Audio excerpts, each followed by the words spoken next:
Chapter 478.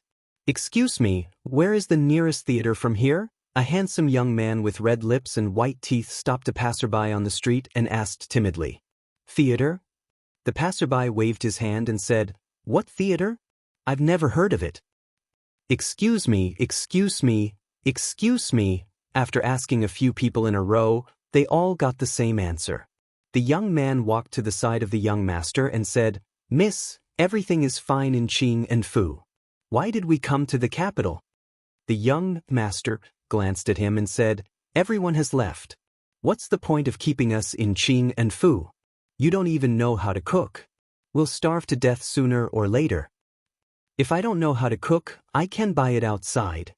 The young man stuck out his tongue and showed a very feminine expression. He said in a small voice, Miss, you've learned for so long and still haven't learned anything? You're a servant girl. If you don't cook, do you want me to do it myself? The young master knocked on his head again. Let's find the nearest brothel first. I don't know how they've been in the capital these days. The young man covered his head and asked the next passerby with a wronged expression. What's wrong? What's wrong with fifth young master? Are you blind? You don't even know the young master? It's your good fortune to have you follow him. Don't be so ungrateful. The servant in green glared at the young man who was spitting spittle and dressed like him. Just as he was about to explode, the man behind him pulled him back. The man laughed foolishly and said, We are servants. It's the same no matter who we serve. Since the young master has a use for us, how can we refuse? You're quite observant. The young man looked at the man with admiration and shoved the large pile of things in his hands at him. He said, Hurry up and follow. The man chuckled and said to his companion in green, I'll just follow the young master. You go back and deliver the things to fifth young master. Be careful not to get back late and the young master will blame you. Looking at the back of the man leaving, the servant in green was moved. Although Wu Er was a little silly and a little gluttonous, he was a very loyal person. He could always be relied on at critical moments. At worst, he would sacrifice his body tonight and get 2 chickens from the fat kitchen maid. That would be his way of repaying him. Thinking of the fat chef, he licked his lips, and a trace of reminiscence appeared on his face. Then he turned around and strode away. The arrogant young man was now walking next to another young man and said with a flattering face, Young master, there is a new jade courtyard in the capital. I heard that the girls there are not bad. Should we go take a look? Seeing that the young master did not speak and was sizing up the passers-by on the street, the young man groaned inwardly. As a servant, he naturally knew the young master's hobbies. But now was a special time, and the Prime Minister had personally issued an order. If the young master caused any more trouble, not only would he be punished, but the servants would also not be able to escape punishment. Qin Yu's gaze had already rested on a young woman with an exquisite figure for a long time. Just as a pensive expression appeared on his face, a gentle voice suddenly came from beside him. Excuse me, do you know how to get to the nearest brothel? Having his train of thought interrupted, Qin Yu frowned and looked at the young man. After a moment, his gaze slightly narrowed and a playful expression appeared on his face. It was interesting for a woman to disguise as a man. Looking at her current handsome appearance, her true appearance should not be too bad. Go, go, go, go, go, go to the side, don't block the way. Without waiting for Qin Yu to say anything, the young man impatiently pushed the young man's shoulder. The young man's body staggered and fell to the ground, accidentally messing up his hair. The young man's expression froze and he said in surprise, A woman? Not far away, the young master hurriedly ran over and helped her up. He asked with concern, What's wrong? Are you hurt? The young man stood up in a panic, tied up his hair, and said with grievance, I just wanted to ask for directions, and he pushed me. Qin Yu looked at the woman who was also dressed as a man, and the playful expression on his face deepened. At this moment, he had forgotten about the young woman from before. After being grounded at home for nearly half a year and being strictly disciplined these days, he had long been unable to control some kind of desire. He glanced at the young man. After a moment of shock, the young man immediately understood and hurriedly said with a smile, Sorry, it was my fault just now. You two aren't from the capital, right? You want to find the nearest brothel here? It's a piece of cake, we'll take you there. There's no need, we already know the way. The slightly older woman who was dressed as a man had seen all kinds of people, so how could she not know what they wanted to do?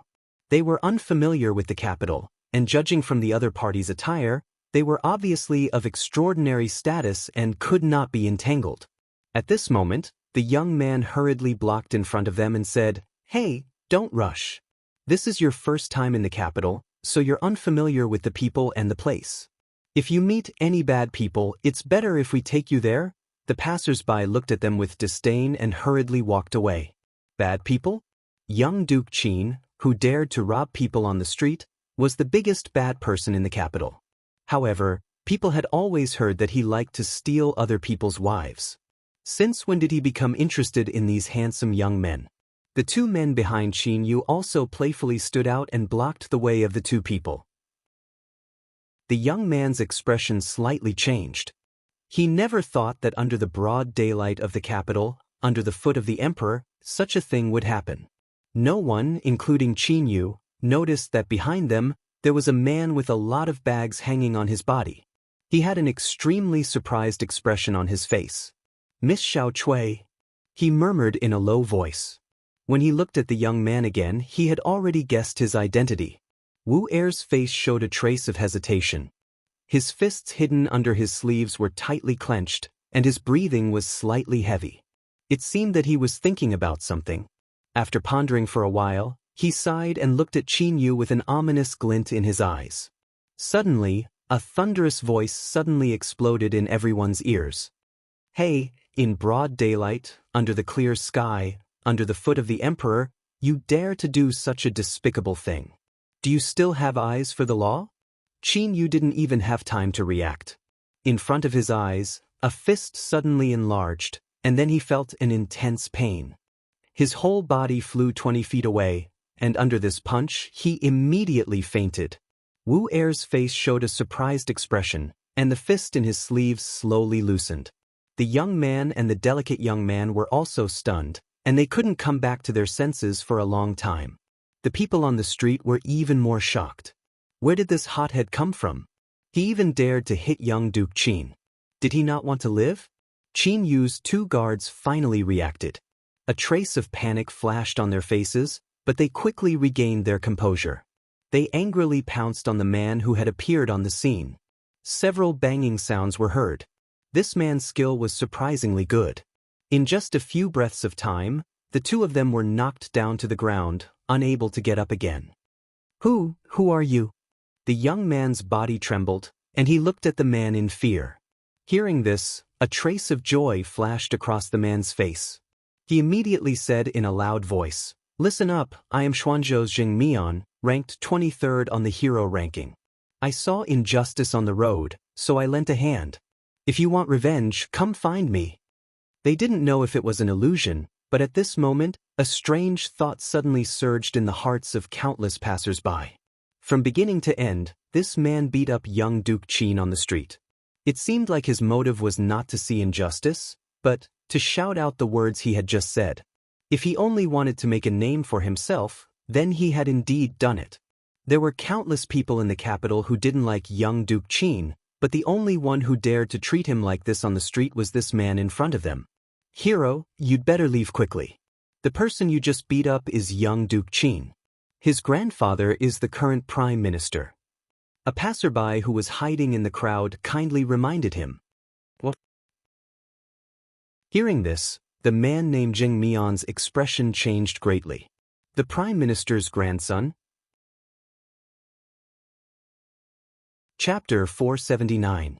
The man, who had a righteous expression on his face, froze on the spot when he heard the kind reminder from a passerby. The reason why he taught this playboy a lesson on the street was because he wanted to make a name for himself so that he could be ranked on the chivalry ranking. Who would have thought that this person was the grandson of the prime minister? This seemed to be a little different from his original plan. "Hero, you'd better run. You can't fight against the Qin family in the capital." Young Duke Qin, who had always been arrogant and had no regard for the law, was the scourge of the capital. Seeing him being beaten up on the street, the crowd only felt happy in their hearts. They also had a good impression of the swordsman named Zheng Mian, so they kindly reminded him again. Because there were already many people gathered here, no one could hear them if they spoke in the crowd. Looks like I can't stay in the capital anymore. The man secretly cursed his bad luck. He couldn't afford to offend anyone on the street in this King capital. He wanted to pay a visit to the famous heroine Lu. If he was lucky enough to join the Lu Alliance, that would be great. But now, it seemed that he had to prepare to run on his first day in the capital. However, he would offend either way, so he might as well let him vent his anger. The man scratched his head and thought about it. He felt that this was right. If he couldn't stay in the capital, he could go to Qing and Prefecture. So what if it's Prime Minister Qin? Can the Prime Minister's grandson be lawless? The man snorted coldly. With a face full of righteousness, he said loudly, "This is the capital, under the feet of the emperor.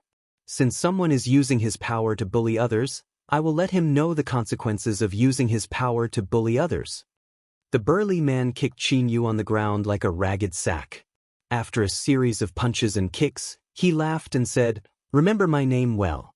I am Zheng Mian of Shenzhou, ranked 23rd on the Hero Earth ranking." After he finished speaking, he quickly flashed into the crowd and soon disappeared. He knew that the Qin family was powerful, but he still offended young Duke Qin. In the hearts of the crowd, they no longer thought of him as a brute. He was a true hero, worthy of the name of a hero. They immediately felt deep respect for him. Zheng Mian of Shenzhou, they silently remembered this name in their hearts. The officials always appeared a long time after they were supposed to appear. Seeing little Duke Qin covered in wounds, they naturally didn't dare to be negligent. A few people immediately went to find the culprit, and another person was sent to inform Qin Manor as soon as possible. The rest of the people carried little Duke Qin and ran to the nearest medical center. "The place you're looking for, just follow this road all the way, and you'll find the second hostel." The man named Wu Er followed behind them. When he passed by the woman dressed as a man, he whispered something to her. The young woman dressed in men's clothing watched as the burly man quickly left. The surrounding people began to turn their gazes to them. She immediately took the youth beside her and left. Only when their figures disappeared did everyone retract their gazes and began to discuss in whispers. "Sigh, that hero sure has guts. Other than Li Xianzi, only this hero dares to treat Duke Qin like this in the capital." To tell the truth, it was so King satisfying to watch just now. Say, don't tell me these noble families all know how to play? Doesn't this little Duke Qin like other people's wives? When did he become interested in such a handsome young master? Those are clearly two Xiaonyang's sons. Are you blind? Young Duke Qin was beaten half to death on the streets of the capital. This could truly be considered a super explosive piece of news. Even the hero named Zheng Mian became famous in the capital. There were even people who specially went to inquire about the hero ranking he spoke of and discovered that there really was such a strange ranking in a hostel outside the city. For a moment, they were interested. At that time, a number of people went out of the city together. In a newly built hostel in the city, Wan Ruoqing walked out with a tired expression. After overcoming many difficulties, the several hostel in the capital were finally on the right track. These days, she had to attend to everything personally, so she was indeed a bit tired. In front of her, two figures walked over. Wan Ruoqing stood to the side and made way for them. Suddenly, she was hugged by the young man who walked in. Her expression immediately changed. Just as she was about to speak, she felt a strange feeling from her chest. It seemed to be a bit familiar. She seemed to have thought of something and immediately looked over. "Ha, I scared you." The young man's face revealed a happy expression, but he didn't let go of her. Why are you here?" Wan Ruoqing's face showed a surprised expression as she looked at him and said, "These days, there have been many things to do in the hostel. Fortunately, you came here to help me." On the soft grass, Wan Ruoqing and Zheng Zumo walked side by side and said with a smile. Xiao Chui and Xiao Zhu were following behind the two of them, talking mysteriously about something. A little further away, there were several strong men following them from afar. "I'm not like someone who is comfortable being a hands-off shopkeeper." Zheng Zumo curled her lips and said, "This place looks good. Let's do it here."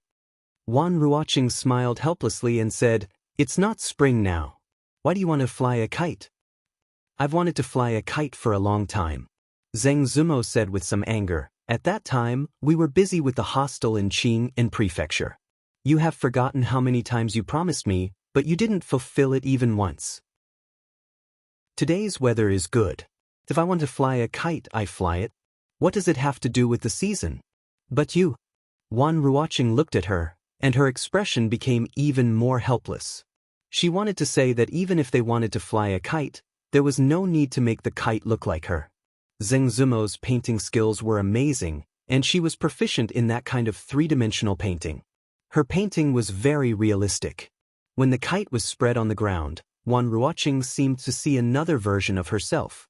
The feeling in her heart was naturally difficult to describe. "I think this is very good. Xiao Chui begged me several times before I made one for her." The sun was warm today, and there was a gentle breeze. Zheng Zumo let Xiao Chui carry the strange kite. She ran for a while and easily sent the kite into the sky. "Sister Ruoqing, you really flew into the sky." Xiao Zhu walked over with an envious expression. Zheng Zumo looked at the sky with some pride and said, "How is it? Doesn't it look beautiful like this?" After she finished speaking, she suddenly felt her hand was empty before anyone else could answer. When she looked down, she couldn't help but scream. "What's wrong?" Wan Ruoqing looked at her and asked curiously. "Oh, I forgot to tie a knot at the back." Zheng Zumo ran forward anxiously. The kite flew away, hurry and chase after it.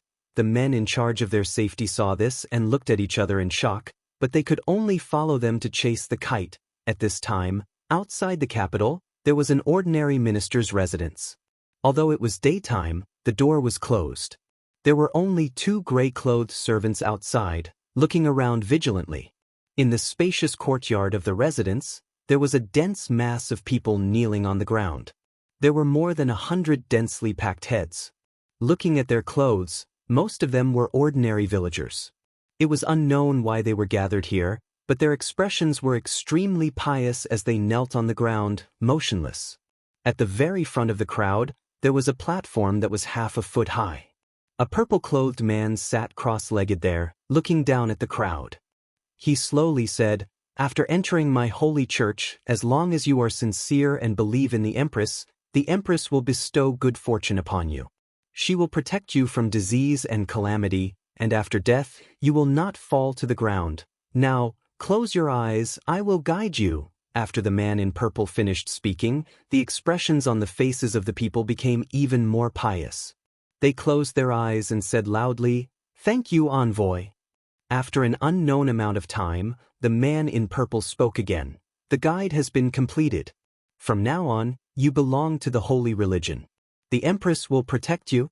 Now you can open your eyes and stand up." As soon as his voice fell, the people raised their heads at the same time and slowly stood up in unison. The man in purple nodded slightly. Just as he was about to speak, there was suddenly an exclamation from below. "Look, what is that?" When the person at the very front pointed to the sky in the distance, everyone's eyes looked over. High up in the sky, an extremely beautiful woman was standing on the clouds, looking at them with a smile. Such a miraculous scene caused everyone's faces to reveal a look of shock. This is the spirit of the Empress." Suddenly, someone revealed an excited expression and loudly said. He kneeled on the ground again and kept kowtowing. "The Empress, it's the Empress is here." Put on. Not long after, 2 people, 3 people, 10 people, 100 people, all of them kneeled on the ground, their faces solemn and solemn. They were unprecedentedly pious. The man in purple suddenly turned his head, just in time to see a figure flash in the clouds. In that instant his pupils shrank.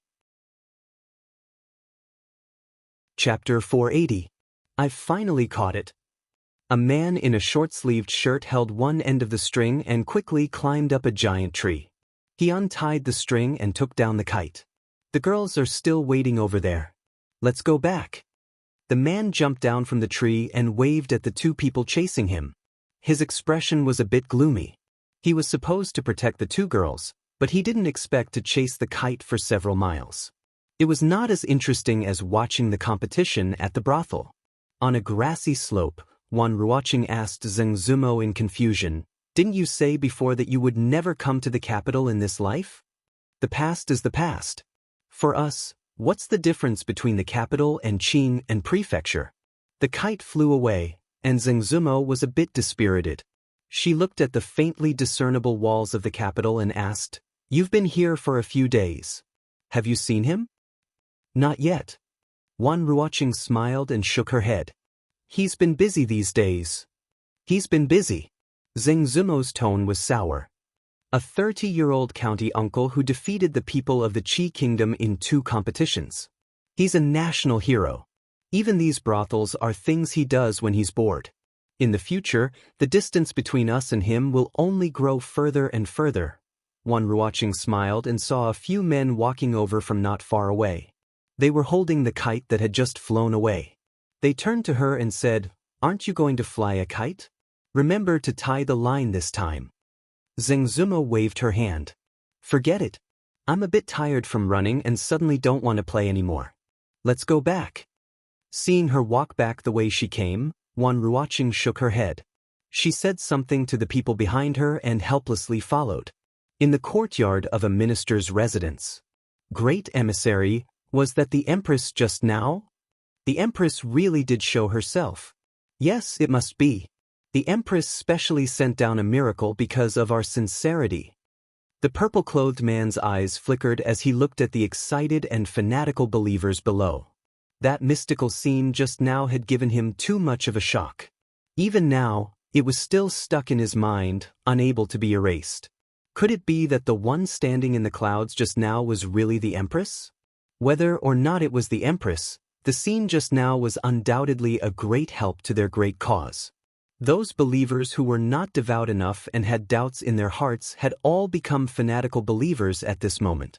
The purple-clothed man's eyes flashed several times and his face became solemn once more. Looking at the crowd below, he slowly said, "That's right, what you saw just now was the true body of the Heavenly Empress. This is a miracle that the Heavenly Empress specially sent down to encourage you. In the future, you must sincerely worship the Heavenly Empress. If there is a chance, you may see the Heavenly Empress appear again." After learning the truth from the messenger, the crowd that had quietened down immediately burst into cheers again. Everyone saw this incredible scene with their own eyes. The Heavenly Empress stood on the clouds and looked at them. In the future, what Buddhas and immortals were there to worship? Could those Buddhas and immortals appear in front of so many people like the Heavenly Empress? "I am guilty." Suddenly, someone in the crowd knelt down and loudly wailed, "I actually doubted the Heavenly Empress just now. I ask the Empress to forgive me." Put on. After he knelt down, another 10 people immediately knelt down and repented for doubting the Heavenly Empress. They constantly kowtowed until blood seeped out of their foreheads. The purple-clothed man walked down from the high platform. With a face full of compassion, he said, "You do not need to be like this. The Empress is merciful and will not blame you for this.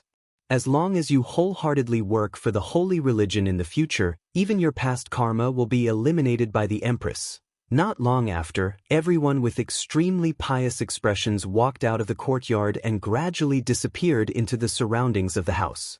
In the courtyard, the purple-clothed man looked at the 2 servants and asked in a deep voice, "Where is the Empress now? There has been a change in the situation. I must immediately report to the Empress." "What?" Li looked at Li Xian, who couldn't help but laugh.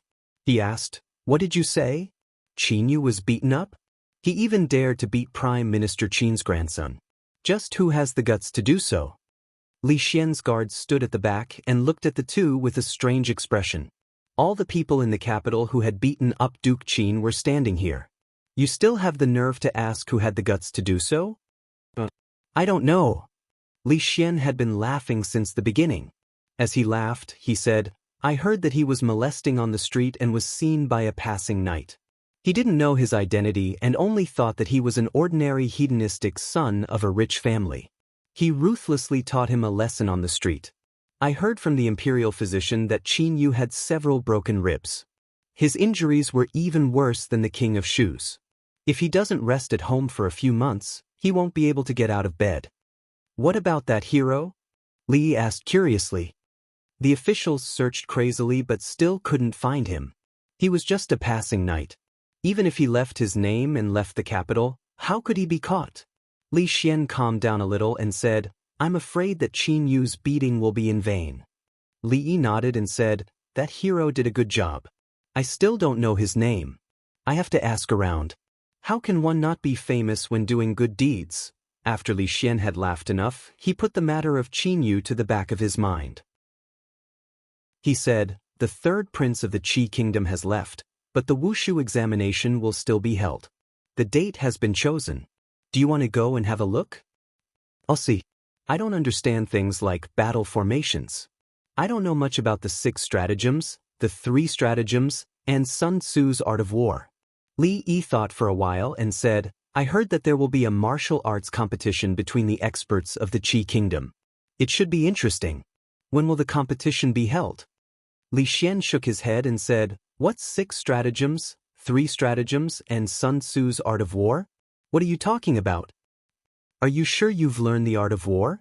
Li looked at him and asked curiously, you didn't learn the art of war from a scholar, did you? Not to mention the first 2, he hadn't even heard of Sun Tzu's art of war. Li Yi was willing to bet that if Li Xian hadn't skipped classes, he would have taken his surname. My art of war was taught by General Shui. Li Xian looked at him and said seriously, now tell me, what are the 6 stratagems, 3 stratagems, and Sun Tzu's art of war? Looking at Li Xian's expression, Li Yi's heart skipped a beat. He finally realized something. Damn it, I was careless. A look of astonishment appeared on Li Yi's face. He said, what 3 stratagems, 6 stratagems? What are you talking about? I don't understand. He stood up from the chair and shouted toward the door, Xiao Huan, see the guest out. Chapter 481. Hearing the son-in-law call for her, the servant girl hurriedly ran in. Not long after, she walked out again, somewhat baffled. Where did this book on the art of war come from? Li Xian looked at Li Yi and asked in astonishment. When it came to history, he might have a headache, but when it came to the art of war, even though he had never personally practiced it, his theoretical knowledge was extremely abundant. Thinking back, he studied together with more than 10 princes and descendants of generals, but old General Shui was the most strict with him. If he made the slightest mistake, he would be heavily punished. This directly caused his grades in the art of war to be even higher than those descendants of generals. Even though it could not be said that he was familiar with all the books on the art of war in this world, there were still many that he had not even heard of. Since he had already aroused Li Xian's curiosity, this matter could not be brushed aside. Li Yi sighed and said, this is a long story. It was another bitter winter? Li Xian felt that this routine was somewhat familiar and blurted out. No. Li Yi shook his head and said, it was a scorching summer, even hotter than this year. One day at noon, Li Xian looked at him and asked, then that old man left you a few books on the art of war? Li Yi thought for a moment and said, if you don't believe me, I can change the story. How about changing the background to winter? Li Xian nodded and said, let's go with winter. It was the coldest day of the year, and the snow blocked the mountains. The old man, under the pressure of hunger and cold, collapsed at your doorstep. Later, to thank you for saving his life, he gave you such an important thing. This would be easier to believe. After the last 2 rounds, Li Xian had a deeper understanding that Li Yi had read many books. That was why his mind always had so many strange ideas. He could compose poems, understand the meaning of the scriptures, and know that stones fell at the same time. Even if he said that he really knew the art of war, what was so strange about that? Li Xian looked at him again and said, the first round of the combat examination is the deduction of battle formations. The combat examination is different from the written examination. We can't let those famous old generals personally participate, so we have come to an agreement with the Qi kingdom. Those participating in the combat examination must be of the younger generation. The second generation of the family of generals are all over 30 years old and do not meet the requirements. The youngest generation is about the same age as us, and there are not many who have participated in battle. Li Yi seemed to have understood something. He looked at him in surprise and asked, "It can't be that you want to participate, right?" Li Xian sighed and said, "I don't want to either, but old General Shui said that I won the written examination. If I were to lose in the combat examination, those old fellows would lose face and say that I'm stronger than those useless fellows from their family. Are you sure that reading these things will help?" Li Yi looked at him and asked, "Which great general learned this from reading military books?" Li Xian shook his head and said, "There's no need to participate in battle this time. I think that since the people of the Qi Kingdom are so confident, their opponents must not be simple. It's better to read than not." Since Li Xian had already said so, Li Yi couldn't refuse anymore. Sun Tzu's Art of War and 36 Stratagems should be two of the most famous military books in the future. Their contents were concise. Even with the addition of 6 stratagems and 3 stratagems, it would only be a little over 20,000 words. He would write them down for him and let him slowly ponder over them when he got back. "Xiao Huan, come in and grind the ink." Seeing Li take out a brush and ink, Li Xian hurriedly called out to the door. "Grind it yourself." Li Yi glanced at him and said impatiently, "This fellow, he really didn't treat himself as an outsider anymore." The little servant girl poked her head in from outside the door. Seeing that the crown prince had yet to leave, she curled her lips in dissatisfaction. The son-in-law had promised to teach her how to use the flower-flipping rope in a while, but she didn't know how long she would have to wait. The art of war is the art of deception. Li Xian already had a deep knowledge of the art of war. As he grinded the ink, he watched Li Yi write. When he saw a certain part, he couldn't help but praise it. But after a moment, he frowned and said, "Sun Tzu's Art of War? Why is it called Sun Tzu's Art of War? Isn't this just cursing yourself?" He still thought that there was no such thing as a snowy day or an old man who fainted in front of Li Yi's house. As for why Li Yi named this book Sun Tzu's Art of War, he showed great confusion. "Then what do you think it should be called?" Li Yi asked casually. In another world, the author of Sun Tzu's Art of War was General Sun Wu of the Wu Kingdom during the spring and autumn period. It wasn't clear if Sun Wu existed in this world, but Sun Tzu's Art of War definitely didn't exist. In this way, this name didn't have any meaning and would instead make people feel strange. I think. Li Xian looked at the content on the paper and thought for a moment. Suddenly, he pointed to a certain place on the paper and said, "This character is wrong." Looking at the place he pointed at, Li Yi realized that he had written too hastily just now. He subconsciously wrote a simplified character, made a cross on it, and wrote the characters that were commonly used in this world. Li Xian nodded and said, "Since this is done by the two of us together, why don't we call it Li's Art of War?" The pen in Li Yi's hand paused. He looked up at him with an incredulous expression and asked, "Done together?" Li Xian nodded, pointed to the place just now, and said, "I pointed out that you made a mistake." After saying that, he seemed to feel that it was a little inappropriate, so he thought for a moment and said, "Of course, your contribution is greater, so your name can be written at the front." After being stunned, Li Yi stood up from the chair. "Finished writing?" Li Xian looked at him and asked. Li Yi shook his head, handed over the pen in his hand, and said, "Here's the pen, you write." "Son-in-law, what's wrong?" While teaching the little servant girl how to flip the flower rope, Li Yi let out a long sigh, causing her to blink her big eyes and ask curiously, "I don't know where you learned this from, but how did you become so shameless now?" Li Yi was filled with emotion. Thinking back to the first time he met the crown prince, he was so upright, so pure, but now? Before long, the generals of the Jing Kingdom and His Majesty the Emperor would be able to see Li's Art of War, Plum's 36 Stratagems, Plum's 6 Strategies, Plum's 3 Strategies, How to Make Plums Taste Good, 128 Ways to Cook Sugar-Roasted Chestnuts, and so on. Thousands of years later, when people were studying the ancient military cultural heritage and an important part of the excellent traditional culture, Li Zi's works collection, they might also be able to imagine that in July of the second year of Jinghe, a famous poet, thinker, educator, writer, playwright, inventor, and military strategist of the Kingdom of Jinghe single-handedly pushed forward the big event that had been controversial for nearly 1,000 years and opened the prelude to a new era. He was known as one of the top 10 people who had influenced the world since ancient times. He was most likely a time traveler, and another person who was also famous throughout the ages. What kind of clash of ideas did these two great initiators have to write such a masterpiece that has been passed down for thousands of years?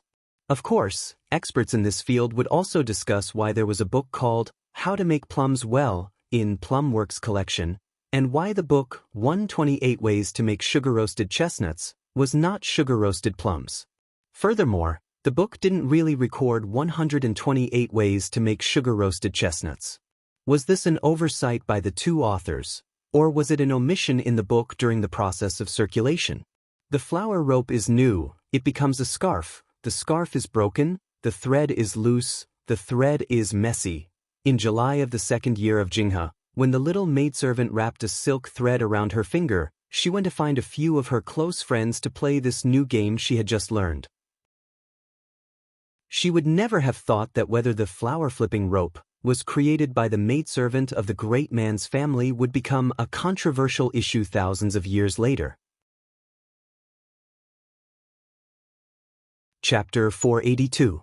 The beautiful scenery of the West Lake, the sky in March, the spring rain is like wine, the willows are like smoke. Fifth Master was very happy today, at least that was what Wu Er thought. From the words he sang, it could be seen that he had gone to the brothel to watch a play. It was The Legend of the White Snake that was popular in Jing recently. He had known this song for a long time. In that play, he liked the weird green snake the most and didn't have a good impression of the effeminate Su Xian. But today, the beautiful scenery of the West Lake was not important, and the play was also not important. What was important was that Fifth Master was not going to urge the government to quickly arrest the villain who had injured the little duke. How could he have the free time to watch a play at the brothel? Could it be that he was very happy to see the little duke lying on the bed wrapped up like a dumpling? Thinking of a rumor that had been circulating among the servants in the manor, Wu Er's expression gradually became strange. Wu Er.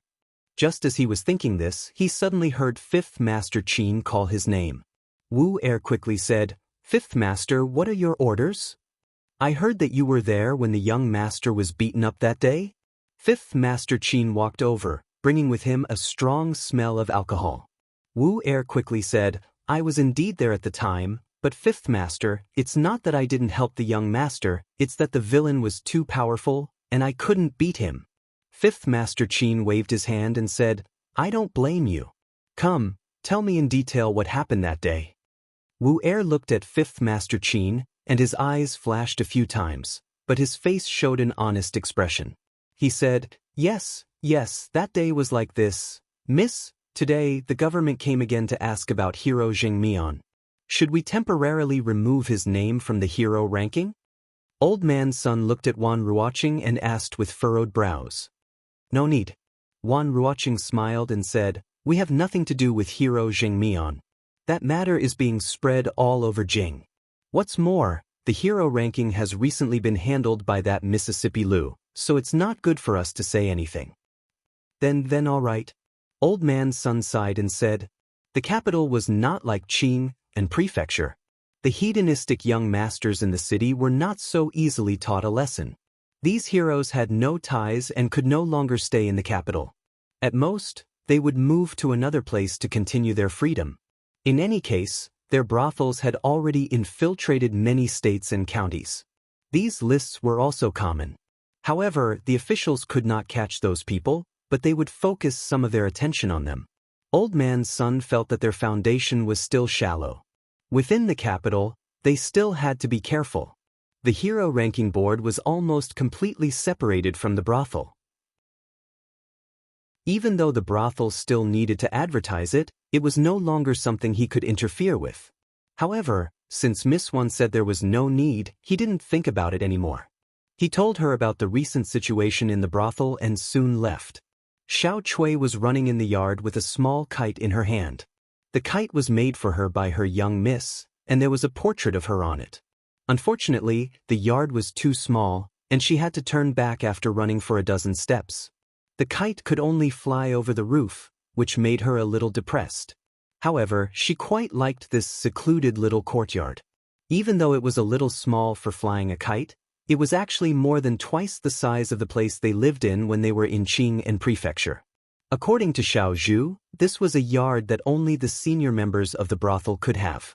Thinking of Xiao Zhu's proud expression at that time, she suddenly felt a little indignant. Miss Wan was indeed a senior member of the brothel, but her young miss was also considered one. Her young miss had also worked hard and sweated for the brothel. Even though she was not as good as Miss Wan had been seen by that person.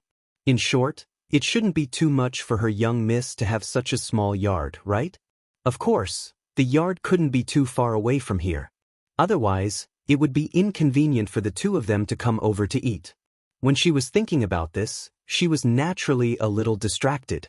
Her movements slowed, and the kite fell from the sky and hit the head of a figure walking in from outside. Li Yi touched his head and took a deep breath. Then, he looked at the smiling young girl lying on the ground with a stunned expression. I arrived here the day before yesterday. Xiao Chui held the kite and followed behind Li Yi with her head down. She didn't dare to look up at him. Where is your young miss? Li Yi rubbed the place that was hit and asked as he walked. Young miss is painting in the room. Young miss didn't like to be disturbed when she was painting. Xiao Chui said in a low voice. Then, she walked to a room and gently knocked on the door, saying, Young Miss Li. Come in, Xiao Chui. Before Xiao Chui could finish, Zheng Zumo's voice came from inside. Xiao Chui looked at Li Yi and said, You can go in by yourself. Young Miss often complained that Li never cared about the brothel, which was why Miss Wan was so tired. She might be angry if she saw him, so she planned to stay away for a while. Li Yi nodded and pushed the door in, thinking that he must keep the goddess of Luo Shui here this time. She could paint, sing, and know how to create hype. Such a talent was hard to find. He stepped into the room and looked up ahead. He saw a smooth and flawless jade back. Zheng Zumo's back was facing him, and her two hands struggled to reach behind her.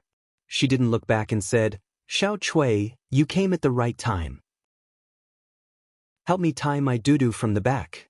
Li Yi's expression changed. He felt that the friendship that he had built up with great difficulty was about to capsize again. Seeing that there was no movement behind her, Zheng Zumo turned around and frowned. Hurry up, what are you waiting for? The expression on her face froze, and the words she wanted to say were stuck in her throat. Such a familiar person, such a familiar scene. The difference was that last time, she was naked, but this time, she was covered by a pink doo-doo. But for some reason, this made her feel even more ashamed. Li closed his eyes and said helplessly, Well, it's better. You tie it yourself. The girl squatted in the corridor outside the door, wondering why there was no movement inside. The next moment, an ear-piercing voice full of anger came from the room. Xiao Chui. The young miss was indeed very angry, but she couldn't be blamed. She was obviously angry at Li. Why did she call her name? She stood up reluctantly and walked into the room. Seeing the young miss looking at her as if she wanted to eat her, and then looking at her clothes, she immediately realized something and screamed and ran out of the door. Young miss, you let me in. You can't blame me for this. Not long after, the two sat in the corridor. Li looked back at the door that had been closed from the beginning. He stuffed a piece of osmanthus cake that he had stolen from the kitchen into his mouth and handed the remaining piece to the girl next to him. He asked, Do you want one? Chapter 483. Thank you, but no. The girl named Xiao Chui shook her head. She was not like the young miss who could never get tired of eating osmanthus cake. Li Yi breathed a sigh of relief and threw the last piece into his mouth with peace of mind. What should I do? The girl said with a bitter face. She could already foresee what kind of storm she would face next. She couldn't help but worry. Li Yi shrugged, indicating that he was also helpless. Although it seemed like he was taking advantage of the situation, he was able to encounter such a thing every time. Could it be considered fate arranged by God? The heavens were really kind to him. Seeing her frown, Li Yi comforted her. Don't worry, I will explain to your young miss later. I won't let her make things difficult for you. Although in today's era, the etiquette between men and women was very strict. Not to mention being seen on the back, even if one accidentally saw a woman's feet, a stubborn chaste woman might turn around and jump into a well. However, it wasn't like he hadn't seen more exciting things before. It shouldn't be a big deal at this level. Xiao Chui glanced at him. She didn't show a relaxed expression because of the comfort just now. Of course, the young miss wouldn't make things difficult for her. Last time in the Jade Courtyard, it was already like that, and the young miss didn't scold her much. As for Li himself, it was better to pray for more luck. As if hearing the movement in the courtyard, Ruoqing walked out of the room and saw Li Yi and Xiao Chui sitting side by side in the corridor opposite. They were also holding their cheeks with one hand and had a bitter expression. For a moment, she was stunned. In the room, Tsing Zumo had already put on her clothes and buried her head deep in the quilt. Thinking of how she was seen wearing her underwear, her breathing became a little short, and her cheeks began to blush. Other than that, there was nothing else. She suddenly sat up from the bed, touched her chest, and found that her heartbeat didn't speed up. The expression on her face was startled. After carefully feeling it, her expression began to change. She took out a small mirror from the corner of the bed. After looking at it, she gritted her teeth and said hatefully, Tseng Zumo, are you really a shameless woman? You stay here for a while. I will go make some osmanthus cakes. We will take them with us when we leave.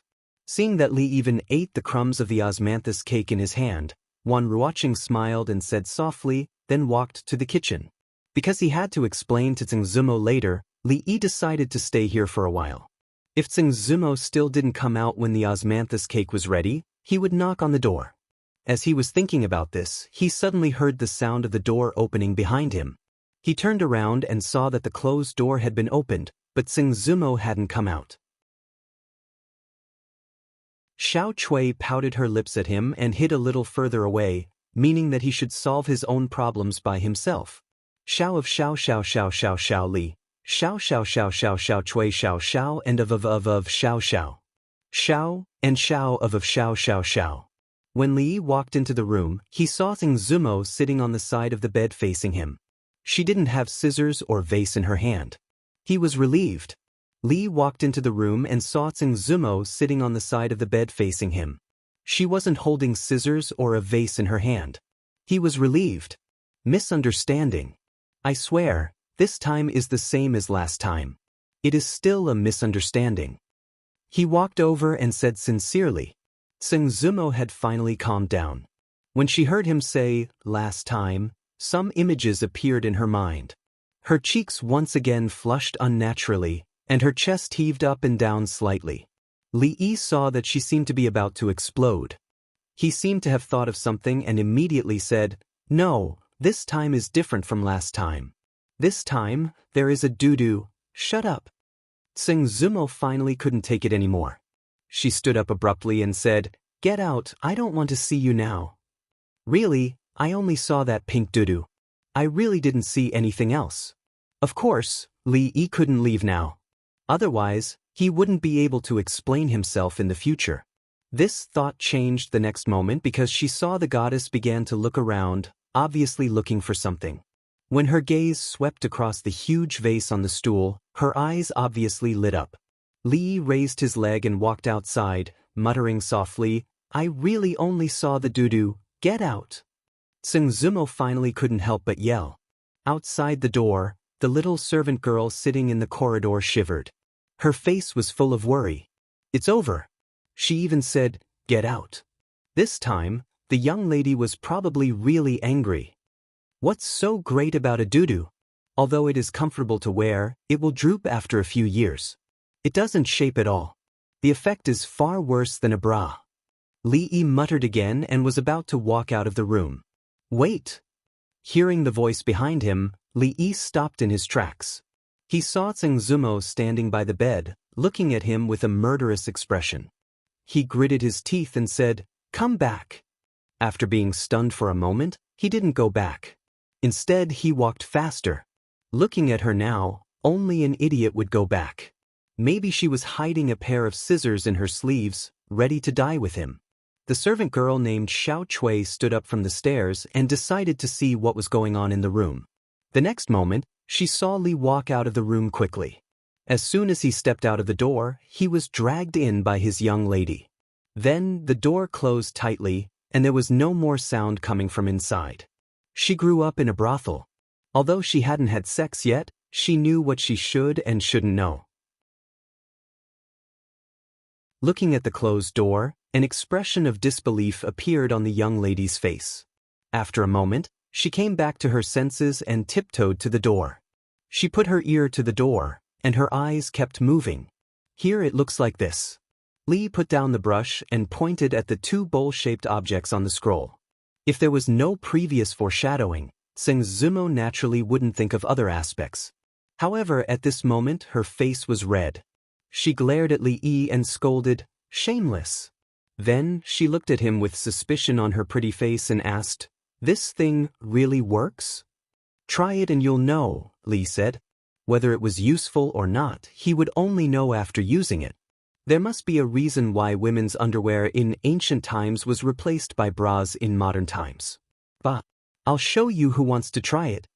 Zengzumo glared at him fiercely and quickly hid the painting under the other paintings. "Shameless." She glared at Li Yi again and gritted her teeth. Li Yi glared at her. Since when did he have this intention? Thinking that an angry woman's IQ was 0, he didn't want to argue with her. He decided to hide for now and wait for her to calm down. He quickly walked outside. When he reached the door, he turned around and said seriously, "Actually, to be honest, pink doesn't really suit you." A trace of confusion appeared on Zengzumo's face at first, but the next moment, she realized what he was referring to. Her pretty face instantly turned bright red. She grabbed the pillow on the bed and threw it at him. "Get out!" The door suddenly opened. Xiao Chui's face was still pressed against the door. She lost her support and fell into the room. Bang! Although the pillow was very soft, it was still a bit dazed when it hit her head. Xiao Chui climbed up from the ground, holding the pillow in her hand. She looked at her mistress, and then at a certain person whose figure had already disappeared.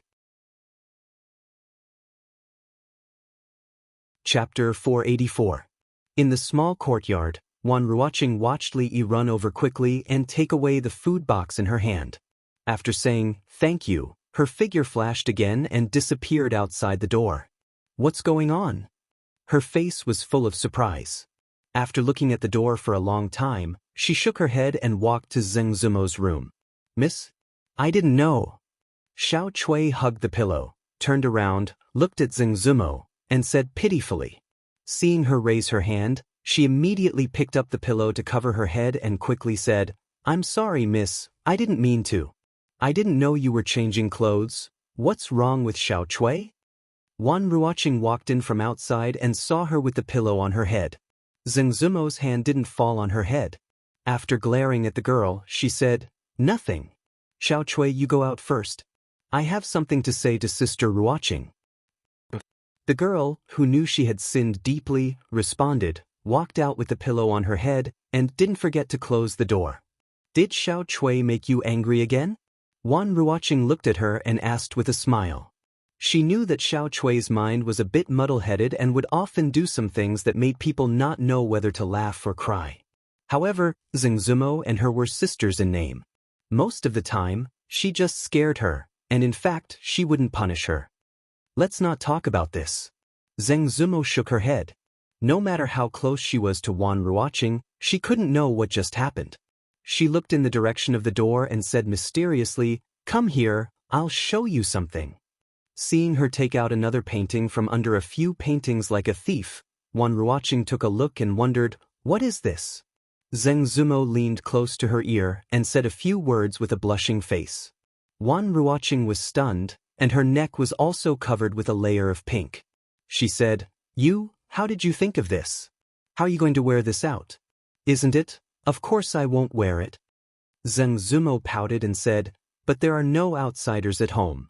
It's not like you don't know how hard it is to wear a corset all day. If this continues for a few years, it will, but us women, aren't we all like this?" Wan Ruoqing's face was still pink. "Why should we women be like this?" Zheng Zumo raised her eyebrows and said, "At that time, what kind of woman are we? It is because we are women that we need to know how to protect ourselves." When Zheng Zumo began to say this, she thought that it was Li Yi who was a man who had said these words. She felt a little strange. After she repeated those words, she realized that she had been convinced by herself. This was something that benefited all the women in the world. As a woman, what was there for her to be embarrassed about? Will it really work? Wan Ruoqing's face was a little less shy as she looked at her and asked, "We'll know after we try." Speaking of this, Zheng Zumo's expression was a little unnatural as she gritted her teeth. Wan Ruoqing thought about it and said, "If you like it, then do it." In addition to those entertainment programs, the brothel also had a lot of businesses.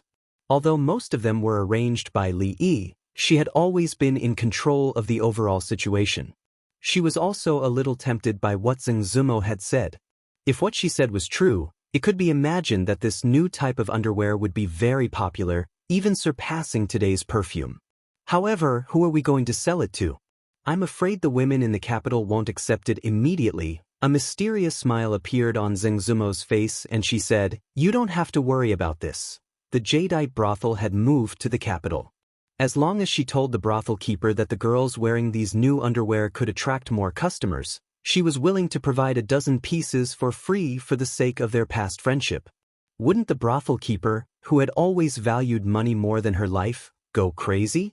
At that time, she could spread the news that the Jadeite brothel had a treasure to attract customers. Those brothel keepers from the Manchun brothel, Golden Phoenix brothel, and Swallow's brothel would all come knocking. It had to be said that this kind of underwear was much more tempting to men than the underwear. When those men who frequented brothels got used to this new type of underwear, if they knew there was such a shop in the capital, they would urge their wives and concubines to buy it. Everything else would follow naturally. When Wan Ruoqing walked out of Zheng Zumo's room, Xiao Cui walked into the room with a pillow in her arms. She saw Wan Ruoqing sitting at the head of the bed, folding up her favorite pink underwear and putting it in a box. Her expression was slightly stunned. Teaching Xiao Huan how to play the flower-flipping rope was a mistake. In just one day, all the maids in the house had learned this new game. Whenever they had free time, they would get together in twos or threes and play happily with the silk thread in their hands. The few fallen leaves in the courtyard had already been there for an hour. This was blatant laziness. Li Yi began to reflect. Other maids, if they were just a little bit lazy, they would be beaten and scolded, and if they were serious, they would be indescribable. Had he been too lenient with them before? Hee, I won again. The maid named Xiao Qing had a proud expression on her face. She was now the best at playing the flower-flipping rope in the entire count's residence, other than Miss Xiao Huan. Just now, even Xiao He, who was the first to learn this game, was defeated by her. Xiao Qing is pretty good. The voice that came from behind made the few maids jump in fright. When they turned around and saw that it was their Lord Ju, they immediately felt relieved. Everyone knew that in the entire residence, the strictest person was Butler Li, and the one who treated the servants the best and the most gentle was Lord Ju. Not only did he give them an increase in their allowance, he even taught them how to play the game. It was not that they were bragging, but in the entire capital, there was no other master like him.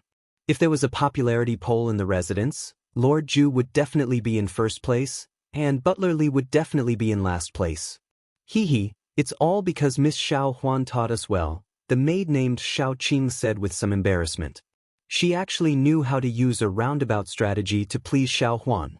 Li Yi smiled and said, "Since Xiao Qing's flower-flipping rope is so good, then this month's allowance." The maid was stunned for a moment when she heard this. Her face lit up, and her eyes immediately turned into crescent moons. When the other servant girls saw this, they all revealed expressions of envy and regret. They were envious because little Qing's monthly allowance was going to increase again, and regretful because if they knew that flipping flower ropes could also increase their monthly allowance, they would have worked hard to learn it. Since Xiao Qing's flower-flipping rope is so good, then this month's allowance will be reduced by half. Li Yi smiled at the maids and said, "And you guys, this month's allowance will be reduced by half." If you are so lazy next time, it will all be deducted. Thank. Little Ching was halfway through her sentence when her eyes suddenly widened. She raised her head and looked at Li Yi in disbelief. When he saw the maid's expressions freeze and stand dumbly on the spot, Li walked back to his room with his hands behind his back. Although he did not like the lifeless atmosphere in the house, he still needed to maintain his dignity when necessary. When he walked down the corridor, he coincidentally bumped into Mississippi Lu, who was coming out of her room. "I'm going to the brothel. Don't wait for me for dinner," Mississippi Lu said plainly and quickly walked outside. "Wait, I'm going too." Li Yi was stunned for a moment, then he immediately turned and followed her. Recently, Mississippi Lu's behavior was extremely abnormal. She left early in the morning and returned late at night. He did not know what she was busy with outside. The 17-year-old Mississippi Lu was in her rebellious phase. As her half-guardian, Li Yi felt that he had the right and obligation to control the direction of her life and not let her go astray. Otherwise, he would not be able to explain to Rui. After a while, Mississippi Lu's figure was about to disappear. Li Yi hurriedly shouted, "Slow down, wait for me. Hey, don't fly." Chapter 485. There were all sorts of people in the brothels, and all sorts of people mixed together. The government often neglected to discipline them, causing the brothels to be abnormally chaotic. Even some of the brothels in the capital city could not avoid becoming a place of filth. There were countless robbers and prostitutes. At this time, outside the capital city, there was a large brothel. Although the flow of people was endless, it was still orderly. Even the most ferocious idlers and ruffians in the vicinity didn't dare to cause trouble here. Ever since the leader of a small gang in the city made a move on a female performer in this brothel, his legs were broken and he was thrown outside the brothel. That small gang wanted to take revenge, but they only spread the news. Before they could put it into action, dozens of people in the gang were tied up like dumplings and hung on the wall overnight. For a time, all the ruffians and idlers in the city turned pale when they heard the word brothel. Heroine Lu. "Hello, Miss Lu." "Greetings, Heroine Lu." Li Yi followed behind Mississippi Lu.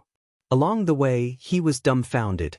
Before they even stepped into the brothel, countless people greeted Mississippi Lu.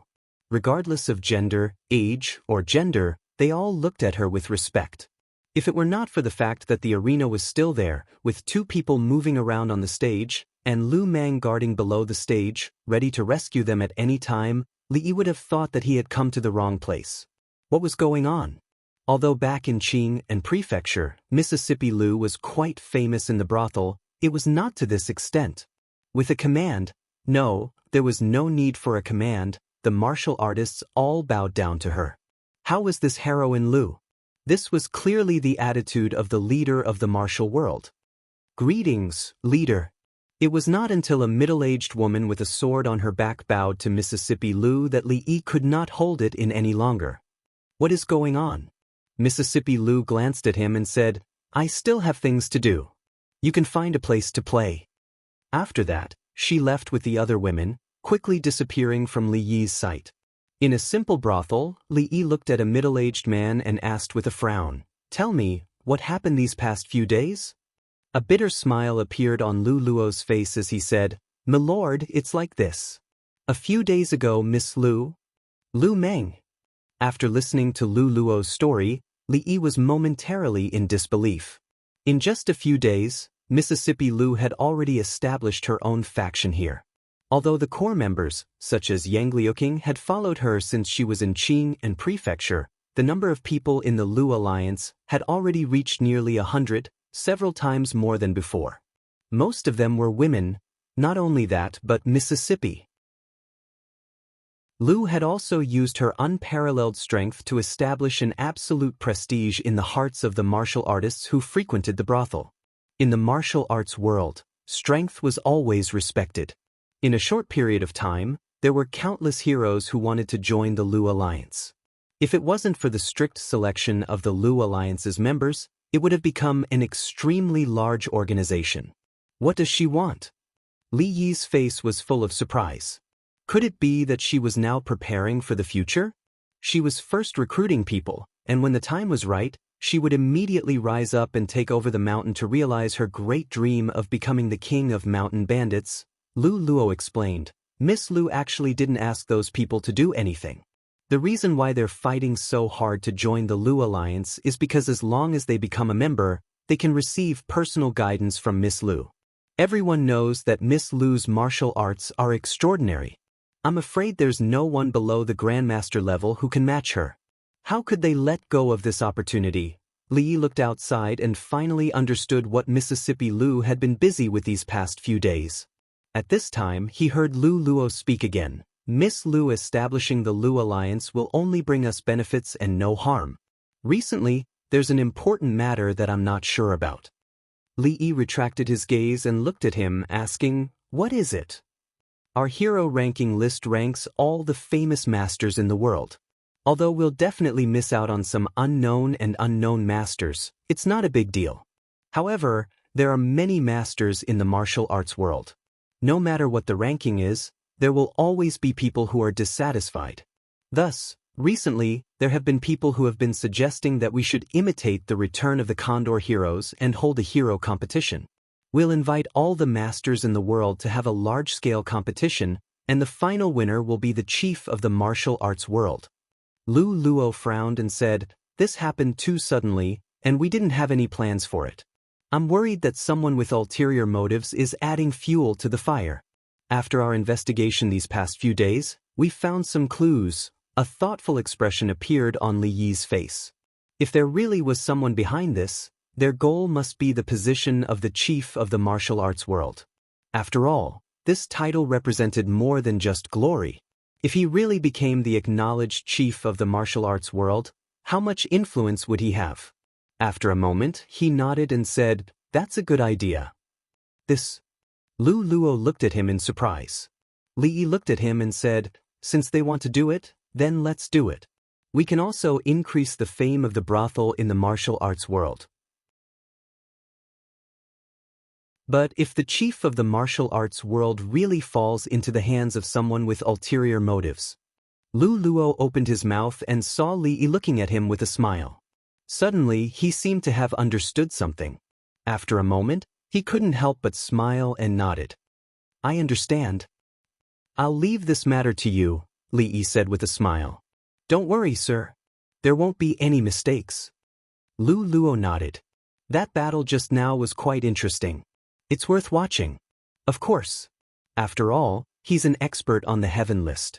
It's not easy to see him." "That's not necessarily true. I heard that in a few days, there will be a hero competition, inviting all the heroes in the world. At that time, let alone the experts on the heaven list, I'm afraid we'll be able to see a battle between grandmasters." "Stop dreaming. How many grandmasters are there in the martial arts world? How many of them have you met? How could they participate in such a competition?" "That's not necessarily true. After all, they're going to elect the chief of the martial arts world. Even grandmasters might not be able to sit still. But where did you hear about the hero competition? Why haven't I heard anything about it?"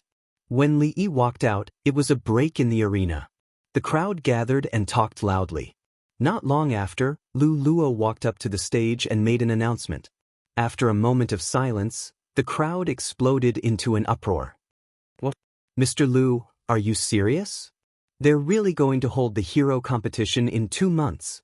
Oh my God, there's going to be a big show this time. I thought it was just a rumor. I didn't expect it to be true." With their influence, if this news gets out, I'm afraid the entire martial arts world will be turned upside down. Lu Luo's announcement immediately caused an uproar in the crowd, delaying the competition that was about to take place. However, this was no longer important to the crowd. The hero competition was not a rumor. It would be a rare event in the martial arts world. If they were lucky enough to witness it, they would have no regrets in their lives. From that moment on, countless people wished that tomorrow was 2 months later. In the midst of the uproar and discussion, the two men in blue looked at each other and nodded slightly. Then, they retreated from the crowd. Lu Luo stood on the arena and watched them leave quietly with a smile on his face. Chapter 486. The Hero Competition? Mississippi Lou leaned against the door with her sword in her arms. She looked at Li Yi and asked, "What on earth do you want to do? Don't you think it's fun to be the chief of Wulin?" Li Yi said without raising his head as he was organizing the new mathematics textbook. Chief of Wulin? Mississippi Lou's tone clearly expressed her attitude. Of course, not me. Li Yi knew his own capabilities very well. He raised his head to look at her and said, "I still have you. What's so good about being the chief of Lu League? The chief of Wulin is more domineering. It'll make me look better." Mississippi Lou frowned slightly. Although she was also tempted by this suggestion, she didn't think she could defeat a guru as she hadn't touched the threshold of that realm yet. If there really was a master like the Taoist nun she met last time, wouldn't all her efforts in these days be in vain? A person's power was extremely limited, especially after experiencing a certain incident. She had a deeper understanding of this principle. That position was very important and couldn't fall into the hands of others. Because Li didn't tell her about this in advance, she looked at him with some dissatisfaction and turned to walk out of the door. The weather today wasn't very hot. The maids of the Li family swept the courtyard over and over again. The pillars outside were wiped over and over again. Not a single leaf or dust was allowed to fall. Whether they could get their allowance back or not depended on their performance in the future. In the shade under a big tree, second granduncle was lying on a rocking chair in the courtyard with his eyelids drooping. Occasionally, he turned over and the rocking chair under him began to rock. It looked quite comfortable. The mottled sunlight fell through the leaves, bringing a trace of warmth. The moment the warmth dissipated, the old man opened his eyes and looked at Mississippi Lou, who was standing in front of him. He asked lazily, "Little girl Rui, what's wrong?" Compared to the written test that attracted the attention of the entire capital city a few days ago, the people of the capital city paid less attention to today's wushu test. Even the officials in the imperial court did not pay too much attention to this. However, the military generals in the imperial court regarded these two competitions with great importance. After all, they had already won the written examination. If they lost the combat examination, they would be embarrassed. However, at this moment, around a huge sand table, the old generals were looking at the situation on it. They were not worried about winning or losing, but because of something else. Was he really taught by you? The few elders looked at old General Shui and asked. Old General Shui was also surprised. He was the one who had taught Li Xian, but that was a long time ago. Even he had never heard of the methods that Li Xian had used. Could it be that he had misjudged him? This little fellow's attainments in the art of war had far exceeded his imagination. The forehead of the young man from the Qi kingdom was already covered in sweat. He felt that today's battle was the strangest he had ever encountered in his life. The opponent's methods were so mysterious that he had never seen anything like it. Fortunately, the scene before him was just a simulation. If the Qi and Jing kingdoms were to fight, the soldiers of the Qi kingdom would definitely be at a disadvantage on the battlefield. The young man took a deep breath and raised his head to look at Li Xian. What's the use of playing such tricks?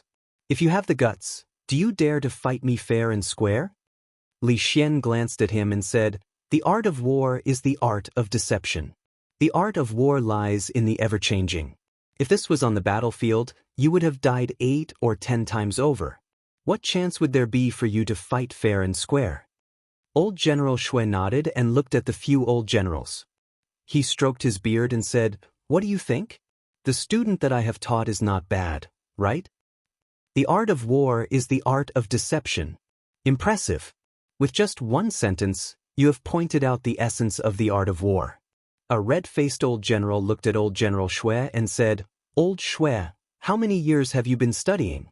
How can you say such words?"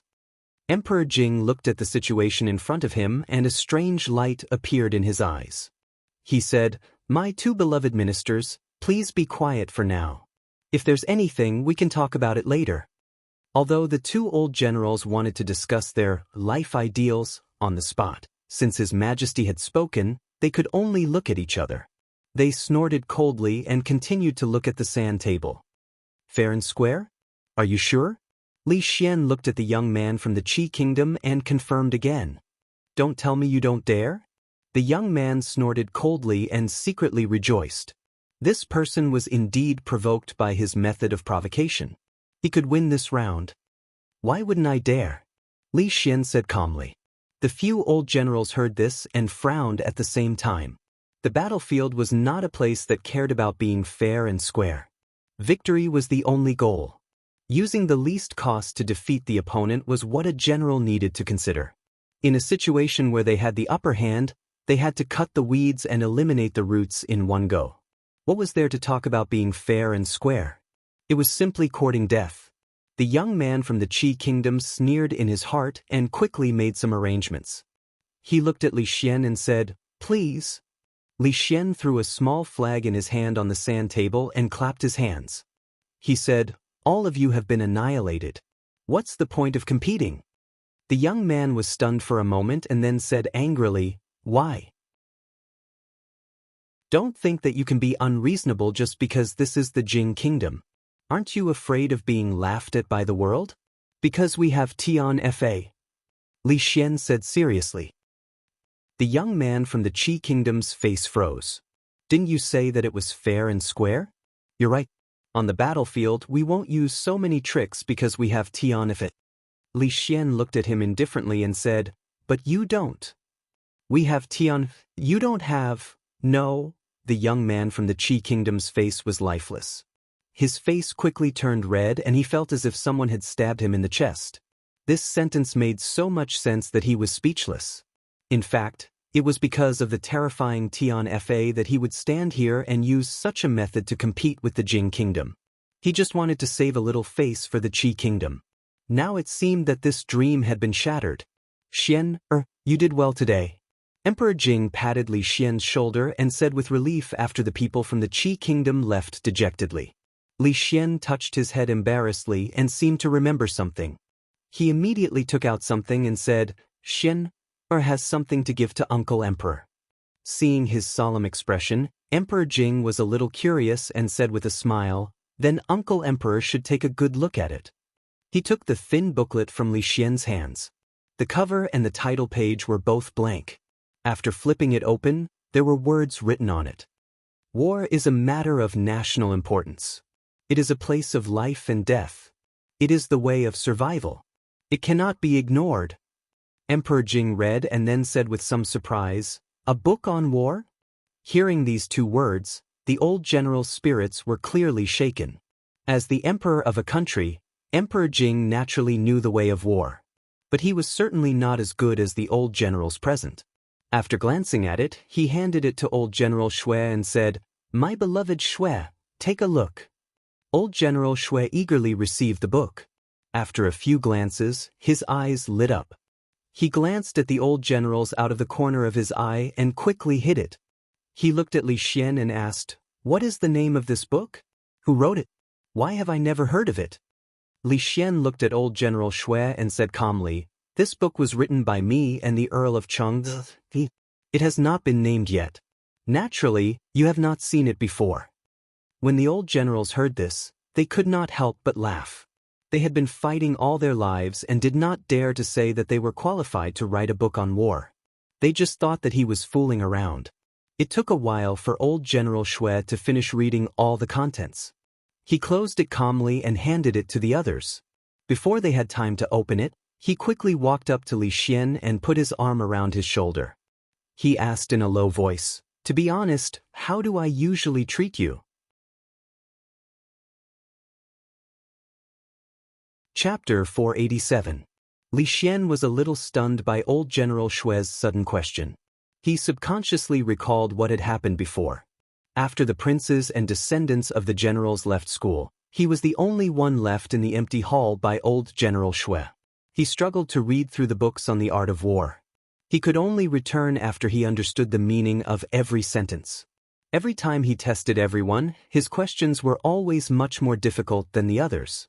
When he fought with the king of Shu, he and the other generals laughed and watched the show. Thinking about it, old General Shui's previous treatment of him was actually not bad. He sighed and said against his will, "I am indebted to old General Shui for taking care of me." Li Xian will remember it. Old General Shui clearly did not hear the emotion in his voice and laughed. He looked at him and said, "Look, you and that Li brat are still young and have never been on the battlefield. Although it is not easy to write such a military book, there must be many flaws. How about this? Let this old man bring this book back and help you fix it. I do not need any reward. When the time comes, you just need to add my name at the end. What do you think?" "Nonsense. Old Shui, you are so shameless." Before Li Xian could reply, the red-faced general's voice came from behind. He looked at old General Shui with disdain and said, "Do you think you can fix such a peerless work?" Old General Shui's face darkened. For a moment, he forgot that Emperor Jing was still present. He said angrily, "Ma, stop talking nonsense. Do you dare to go out and fight with me? If one could fight, one should never talk." This was the truth that the general family had always followed. This time, the red-faced general ignored old General Shui and said, "Old Shui is shameless. Crown Prince, you do not need to take him seriously. I remember that your highness was tortured by him in the past." Li Xian nodded in agreement. However, he saw that old General Ma's face was also filled with excitement. He looked at Li Xian and said, "Your highness, do you still remember that when you were young, I carried you in my arms? Once, when you fought with the king of Shu, I also helped you." "Old General Ma means?" Li Xian asked tentatively. The red-faced general waved his hand and said, "This old man will help you fix this military book. Old Shui, in order to leave your name on this book, you are even shameless. Aren't you ashamed?" Ma, you still have the cheek to say that? If you say you are the second most shameless person, who would dare to call themselves the first? You two shameless fellows, stop fighting. The combined age of the two of you is already more than 100 years old, and you actually want to take advantage of two juniors. This old man only has one thing to say, "Can you count me in?" Emperor Jing helplessly rubbed his eyebrows as he looked at the old generals fighting over a military book. If he was not present, they would have already started fighting. Could it be that there was something special about that military book? Old generals, stop fighting. Li Xian began to regret that he did not find a private occasion to take out this book. He hurriedly said, This book, is mostly the work of the County Earl of Cheng. If you want to fix it, you still need to get his permission." Anyway, Li was not here now. This problem was temporarily thrown to him. This was the best solution. After fighting for so long, the main character was not here. The old generals gradually stopped fighting. They looked back and saw Emperor Jing. After a moment of shock, they immediately said, "Your Highness, please forgive me for my impoliteness." Emperor Jing waved his hand. He did not mind this matter. Anyway, it was not the first time they had impoliteness. He said, "What do you think of this book?" "Wonderful," old General Shui said loudly. "Exquisite beyond compare." The red-faced old general added, "Your Highness, I can speak frankly. The significance of this military book far surpasses all the military books in our country. If the people of Qi have never seen such a military book, it will have a miraculous effect on the battlefield." The general said seriously. Emperor Jing looked at Li Xian and asked suspiciously, "This military book? Was it really written by you and Li Yi?" "It was a few days ago at noon. It was hotter than usual. That day, County Earl Li and I were drinking and chatting merrily. We happened to talk about the art of war." Li Xian used an hour to briefly describe how this unique book came into being. At the end, he added, "Of course, most of it was written by Li Yi. I only played an important role." His role was indeed very important. If he had not pointed out the wrong word, this book that was good enough to be passed down to future generations would have an unerasable flaw. That would be a pity. Li Xian nodded and said so in his heart. "This book has not been named?" Old General Shui frowned. "Not really." Li Xian thought for a moment and said, "How about we call it Li Zi's Art of War?" "Li Zi?" Emperor Jing was stunned and rubbed his eyebrows again. The old generals' faces were full of black lines. Did he really think that a county earl and an heir could be called a Zi? Since ancient times, how many people could be called a Zi? Not to mention that Li Yi was now a county earl. Even if he became a county marquis or a county duke, he could not be called this. Not long after, Li Xian walked out of the Jingzheng Hall with relief. Old General Shui sighed and said, I have said long ago that it is most suitable for that boy to enter the Ministry of War. What a pity, what a pity! Emperor Jing shook his head and said, with the talent he has shown so far, which of the 3 provinces and 6 ministries cannot he enter? But he wants to be an idle lord. If he does not want to, even if I force him, it will be useless. Old General Shui quickly said, Li Zi's temperament is a bit lazy, but he can always stand up to share your Majesty's burden at the critical moment. It is enough to show that he is loyal to your Majesty and to the Jing kingdom. Loyal? Emperor Jing almost couldn't help but tell old General Shui what conditions he had used to make him stand up. Emperor Jing stopped thinking about this matter and asked again, is tomorrow's competition arranged? If it is just a competition between the younger generation, a few sons of the generals can do it. Old General Shui said, let them be the top scholar. They are all good at fighting. The people of the Qi kingdom limited the wushu test to young talents.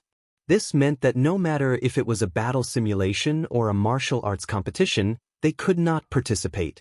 Of course, the masters in the palace were also restricted. But there was no need to worry about the last match. If the sons of the generals failed, there were many young masters in the palace. In any case, the people of the Qi kingdom could not win that match. Emperor Jing nodded and looked out of the hall. After the last match of the wushu test ended, the envoy of the Qi kingdom had no more chances. They had won against the Qi kingdom in succession. This was a grand occasion that had not happened in decades. At this point, the morale of the people of the Jing kingdom would be greatly boosted. If he could eliminate this threat for the Jing kingdom while he was still alive, he would have no regrets. In the courtyard of the Qi kingdom's envoy in the office of the Grand Herald, the young man's face was ashen. The faces of the envoys in the capital were not good either. A middle-aged man in a blue robe said with a gloomy face, we have already lost the theory test and the wushu test. We can only win the next match. We cannot lose. An envoy reminded, don't forget that this is the imperial city of the Jing kingdom. There are many masters in the palace. The next match. How can we win? A trace of viciousness appeared on the face of the man in the blue robe. He said, don't worry. When the 3rd prince left, he had already made arrangements. Chapter 488. Hearing the blue-robed man say that the 3rd prince had already made arrangements for his departure, everyone looked at each other. Their faces were filled with joy, and they finally felt relieved. Since it was the 3rd prince's arrangement, they had nothing to say. They just had to see who won and who lost. Not long after, everyone dispersed. The blue-robed man returned to his room without a word. He raised his head and saw 2 figures standing in the hall. His expression immediately changed, and he closed the door. He turned around and bowed. Greetings, Your Highness. Greetings, purple-robed messenger. Has everything been arranged? The purple-robed man looked at him and asked. Replying, Emissary, everything has been arranged. The blue-robed man quickly nodded and said, tomorrow is the 2nd round of the examination against the Jing kingdom. When the time comes, Your Highness can follow the envoy into the palace. Your Highness's status. The purple-robed man spoke again. The 3rd prince has already made arrangements for this. There is no need to worry about anyone else. As for the court of the Jing kingdom, they will not question us too much during the examination. The blue-robed man explained. He then hesitated. However, the 2 countries have already limited the competition to the young talents. Your Highness, I'm afraid. Your Highness will make arrangements for this. You may leave. The purple-robed man waved his hand. The blue-robed man immediately left, but he did not go far. He sat at a stone table in the middle of the courtyard, paying attention to what was going on. After the blue-robed man left, the purple-robed man spoke again. Your Highness, the palace is heavily guarded. The emperor has many highly skilled fighters by his side. Your Highness, you must be careful tomorrow. The middle-aged Taoist nun in the loose Taoist robe naturally knew that the imperial palace was heavily guarded and that there were many masters. Even though she was a grandmaster, it was impossible for her to sneak in without making a sound. She did not answer directly, but after a while, she asked about another matter. These 2 days, the believers in the capital have been talking about the Empress of Heaven? The purple-clothed man's expression froze, and he immediately said, yes, on that day, there were nearly 100 people who saw the Empress of Heaven. It was impossible to hide it. Among them, there was a person who was skilled in painting, and he drew a portrait of the Empress of Heaven. It spread among the believers, and I'm afraid that it won't be long before not only the capital, but even believers in other places will hear of this matter. Thinking of the scene he saw with his own eyes that day, a trace of disbelief appeared on the purple-clothed man's face, and then he said, it was this subordinate's carelessness that caused today's chaos. Please punish me, Your Highness. If this were to continue, there would be a new empress in the Holy Church. The middle-aged Taoist nun waved her hand and said, Guanyin has 1,000 faces. The Empress of Heaven naturally has more than one face. There is no harm in this matter. The purple-robed man was stunned for a moment. Then, a look of admiration appeared on his face as he said, Your Highness is brilliant. Although the sudden appearance of a new empress brought them a lot of trouble to a certain extent, it also made those believers even more pious, achieving a miraculous effect that they had used countless methods to achieve. How is that matter going? The middle-aged Taoist nun paused and suddenly asked. In reply to Your Highness, I have recently sent many people to add fuel to the fire. Everything is going smoothly. The heroes' assembly will be held in 2 months. The purple-robed man's face was filled with excitement as he said, With Your Highness personally taking action, the Chancellor of the Wulian Alliance will be in the bag. If you can command those people, the holy religion will definitely undergo earth-shattering changes, and great things will be possible. Thinking of the young woman she met in Qing and Prefecture, the middle-aged Taoist nun lightly said, Don't be careless. In these 2 months, collect important information at all times. Yes, Your Highness. The purple-robed man responded. As he watched the goddess's figure disappear from the room, he thought to himself, Those grandmasters are elusive and will most likely not appear at the heroes' assembly. If that's the case, who will be a match for the goddess? Li Yi did not pay attention to the first round of the combat examination. He only knew that Li Xian had won in the end, and had won rather easily. Once the heavenly punishment was unleashed, the envoy of the Qi kingdom was wholeheartedly convinced. As for the second round of the combat examination, he was rather interested and arrived at the imperial palace early in the morning. This time, he was not alone. The Empress was a motherly model of the nation. She was concerned about the 2 prefectures that had suffered from drought this summer. After allocating funds from the national treasury, she summoned most of the socialites and noble ladies in the capital to the imperial palace for a charity event. Rui was also invited and entered the imperial palace with him in the morning. Just now, she had gone to the Empress's place with the crown princess. This was a way for the women, led by the Empress, to do their best for the country. Naturally, it had nothing to do with Li Yi or Li Xian. When Li Yi arrived at the imperial palace, he realized that he had arrived early. There was still quite a long time before the combat examination. Bored, he squatted in a corner and played chess with Princess Xiaoning.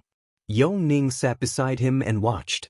After teaching her the stone and wooden stick chess last time, the outcome of their game was not ideal. This time, Li Yi would not continue to seek abuse and taught her a new game of beast chess. Because the rules of this game were simple and easy to learn, Princess Xiaoning lost a few games when she was not very familiar with the rules. Then, she quickly found the knack and fought with Li Yi to a stalemate. At a certain moment, a smile suddenly appeared on the proud Lolita's face. She moved the chess piece made of paper to a certain position and said, I won. Li Yi picked up the chess piece that had been forced into a corner and calmly flew over the head of Princess Xiaoning's chess piece. He said, Don't be complacent too early. The proud Lolita was stunned and exclaimed, Why can your elephant move like this? Li Yi curled his lips and said, You don't know about this. This is a little Dumbo. It can fly over the head of your chess piece. Princess Xiaoning glanced at him and nodded as if she understood. A moment later, A smug look appeared on her little face again. You should be dead now, right? I forgot to tell you. This is a gopher. Li Yi curled his lips again and calmly passed the chess piece under her chess piece. The proud Lolita's eyes widened. Then she grinned, revealing her white teeth. Li Yi decided that he would never play chess with the proud Lolita again. If she could not win, she would bite.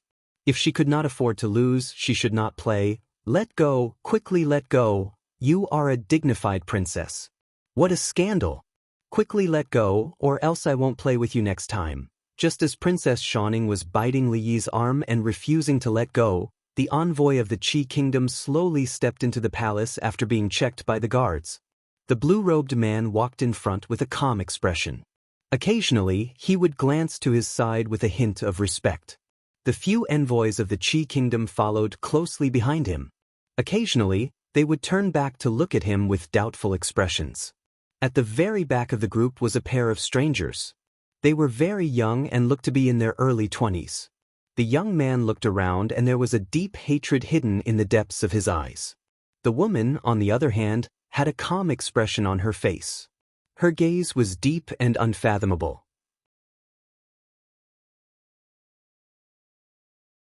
Chapter 489. That Tsundra Loli was like a tigress that wouldn't let go once she bit him. Li Yi had no choice but to use his trump card, the great tickling technique. Princess Shining finally let go after a scream and jumped to the side. She crossed her arms in front of her chest to protect herself and glared at Li Yi fiercely. Father said that you want to bring Yongning out of the palace. Li Yi then realized that the reason for the little tiger's anger wasn't because she couldn't take a loss. He rubbed the place where she bit him and said, leaving the palace is to treat Yongning's illness. Bring her out to the streets, to the brothel to watch plays, to listen to music, to catch fish by the river, and to chase rabbits in the mountains. This will alleviate her illness. This is what His Majesty promised. Go out to the streets, to watch plays, to listen to music, to catch fish and rabbits. The Tsundra lowly mumbled. She had never done any of these things in her life. After a moment of shock, her eyes were filled with anticipation as she said loudly, I don't care, I want to go too. I want to catch fish and chase rabbits too. But His Majesty will not agree. Li Yi sighed. In order to bring Yongning out of the palace, he had already paid a huge price. He had no choice but to be high-profile twice before the old emperor changed his mind. If he brought another princess out of the palace, it would be strange if the old emperor didn't cut him into pieces. I'll go beg father. A trace of determination flashed across Princess Shining's little face as she quickly ran away. Li Yi had just heaved a sigh of relief when he felt a heavy pat on his shoulder. Turning around, he saw old General Shui looking at him with a smile on his face. He suddenly had a bad premonition. Before he could greet him, old General Shui grabbed him by the shoulders and dragged him to a secluded corner of the wall. With a bright smile, he said, Little Li, not bad. His Majesty's 3 princesses are so close to you. What is it about you that attracts the princesses? Old General Shui's behavior made Li Yi very worried. He thought for a moment and said, Old General Shui, if you have something to say, just say it. Was that book really written by you? Old General Shui looked at Li Xian with a burning gaze, but he didn't mention Li Xian's name again. After all, he knew the capabilities of his own student, but he still couldn't believe that Li Yi could create heavenly punishment, understand poetry, and understand the meaning of scriptures. These were far from enough. Even his attainments in the art of war made them, who had been through hundreds of battles, blush with shame. This made these old fellows feel like they had been living like dogs for the past decades. Smelling a hint of trouble, Li Yi said straightforwardly. Old General Shui was taken aback. A look of understanding and disappointment appeared on his face. Yes, this was a peerless classic book on military strategy. How could it be written by 2 juniors without any combat experience? He had his doubts about this, and now his doubts were finally confirmed. As for his disappointment, it was because to a general, to be able to leave his name in a book on military strategy, even if it was just a mention, was much more meaningful than winning 10 battles. If that's the case, do you know who wrote this book? At this moment, Old General Shui no longer wanted to leave his name. He only wanted to get to know the hidden master of military strategy. It's a long story, Li Yi sighed. I vaguely remember that it was a snowy winter. Old General Shui listened in a daze before his expression suddenly relaxed. He patted Li Yi's shoulder again and said, "This old man is not shameless enough to compete with the younger generation for merits. This old man only has one request, and that is to add this old man's name in that military book. Just mention it once." He was an old general after all. His foresight was far more accurate than Li Xian's. This was the first time that old General Shui had such a serious expression. Li Yi sighed in his heart.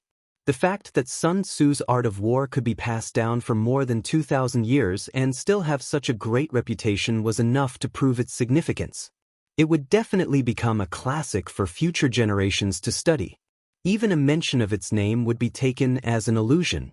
Those researchers would probably even dig up old General Shui's life.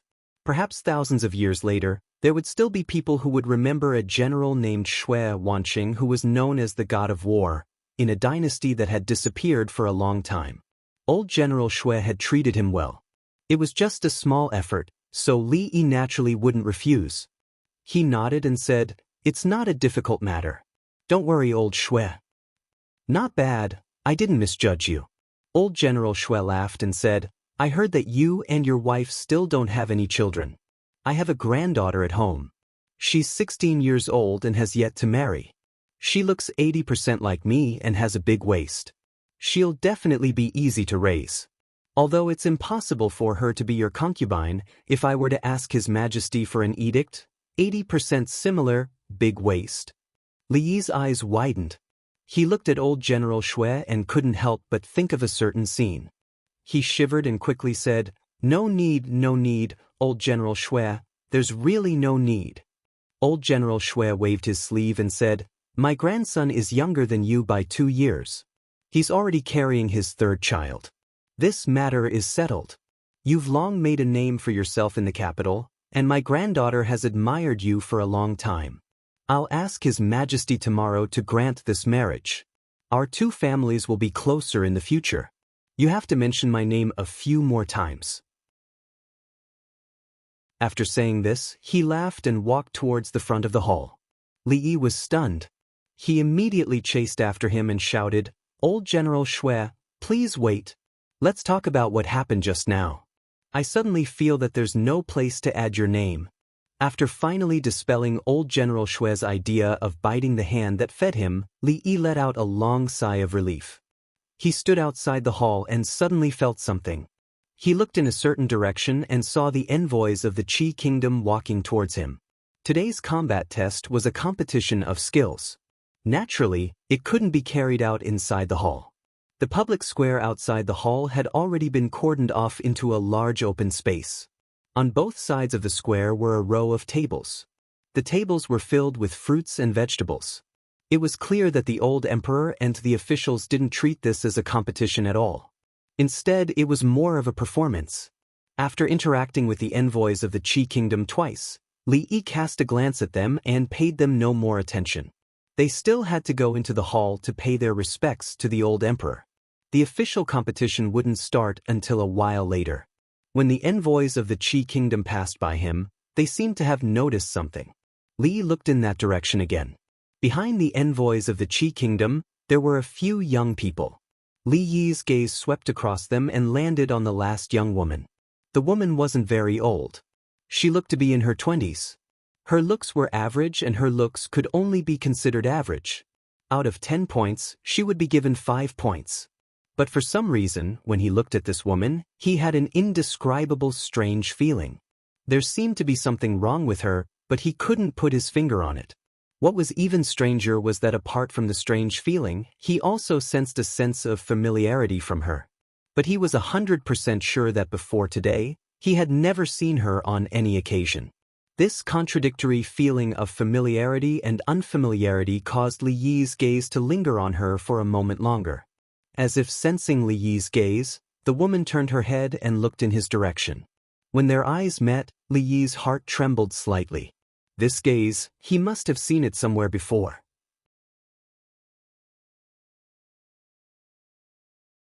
Chapter 490. The woman only glanced at Li Yi for a moment before looking away. There was no change in her expression. Strange, Li shook his head. In the end, he still couldn't remember where that familiar feeling came from. He could only think that he had remembered wrongly. He took another look at the people waiting outside the hall and finally looked away. At this moment, Princess Shining walked out of the side hall angrily.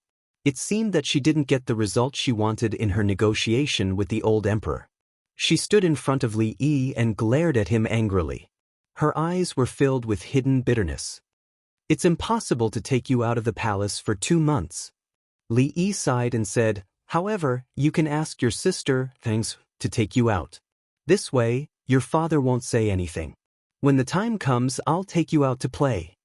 Princesses who hadn't reached adulthood weren't allowed to leave the palace as they pleased. However, as the eldest princess, Li Mingzhu, wasn't restricted by this rule. She could even go to Qing and prefecture alone and work as a lowly bailiff in the Anshi Yamen. This wasn't the first or second time she'd brought a proud Lolita out of the palace to Li Xian's estate. Princess Shining's little face revealed a satisfied expression. She glanced at Li Yi and walked over to hold Yong Ning's hand. She said, "Ignore him. Let's go play over there." Li Yi heaved a sigh of relief after finally settling the matter with the little Lolita. At this moment, morning court had just begun. Although it wouldn't last very long because there was still a competition, he, who didn't need to attend court, felt a little bored at this moment. "This is the Li Yi that I told you about." At this moment, Li Xian walked over with a few young people. "So this is County Uncle Li." A rough-looking young man with a face full of stubble beside Li Xian cupped his hands and said, "My grandfather often mentions you in front of me. Today, I finally get to see you in person." Li Xian introduced, "His name is Shui Yong, the eldest grandson of General Shui's family." Looking at Brother Shui's appearance, Li Yi once again felt that it was the right decision to reject old General Shui's kind intentions. According to old General Shui's description, Brother Shui's appearance was similar to his sister's. "Brother Shui." Li also cupped his hands. The two of them were now acquainted. Li Xian then introduced the others one by one. They were all descendants of generals, and the candidates for today's competition would be chosen from among them. Regarding Li Xian's social circle, Li felt that it was rather strange. He was the son of a prince and could be considered half a member of the royal family, but he didn't have much of a relationship with the many princes in the imperial court. Instead, he mingled with the descendants of generals. It was obvious that old General Shui and the other old generals seemed to be taking care of him. However, no matter what, among the hundreds of officials in the imperial court, other than the Li family, the ones he was closest to were the families of generals. He warmly exchanged a few words with them. Not long after, he saw Changde and a few gray-clothed men walking over to him. "Steward Chang." The descendants of generals all bowed when they saw Changde. There was even a hint of fear in the depths of their eyes, which surprised Li Yi. Changde nodded. When he passed by them, he suddenly reached out to grab Shui Yong's shoulder. Shui Yong's expression changed. He dodged agilely, but his shoulder was still firmly grabbed by Changde. Changde frowned and said, "Have you slacked off again these days?" Shui Yong's expression was bitter. He was about to speak when Changde waved his hand and said, "Prepare well for the competition later. Don't embarrass General Shui." Changde left quickly after saying this. The men in gray quickly spread out on the square in front of the hall. There were also palace guards scattered everywhere, responsible for the security of the venue. Seeing Changde standing nearby, the descendants of generals didn't dare to continue chatting. They dejectedly found a place further away from him. It looked like there were more than 1 or 2 people who disliked Chang. Li Yi slowly walked over. Before he could speak, Changde glanced at him and said, "This old man has never heard of the Sunflower Manual, and I've never said, our. I don't even know what the Bixia Sword Manual is. Do you have any more questions?" "Steward Chang, you're a grandmaster, right?" Li asked as he walked over. Changde glanced at him and didn't answer, implying that he was right. Although he had already guessed it, Li Yi was still somewhat astonished after it was confirmed. Even Mississippi Lu hadn't reached that level, so he probably didn't have much hope in this lifetime. However, this didn't stop Li Yi from being curious. Although Rui had also reached this level, she was still young and didn't have much experience. Changde was different. He had lived for so long and lived in the palace, so he probably knew many things. This made Li Yi's curiosity overflow. He looked at Changde and asked curiously, "Steward Chang, what's the level above Grandmaster?" The pugilistic world had always tacitly agreed that Grandmasters were the strongest, but didn't they say that martial arts had no limits? Logically speaking, Grandmaster shouldn't be the end. Perhaps the next level was shattering the void and going to another world? For example, Earth in the 21st century? After experiencing the unimaginable thing of transmigration, Li Yi felt that no matter how wild his imagination was, it wouldn't be too much to ask. Changde glanced at him and said lightly, "Grandmaster is just a title for those who have almost eliminated all their flaws and achieved great success in martial arts. It's not a realm. There's actually no clear division of realms in the pugilistic world. It's just a name forcefully given by others, so it can't be taken seriously.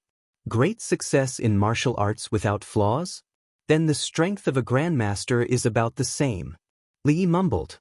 Changde shook his head and said, "Of course not. There are also differences between grandmasters. It's just that for these experts who have already jumped out of that shackle, it's not easy to determine the winner unless they fight to the death.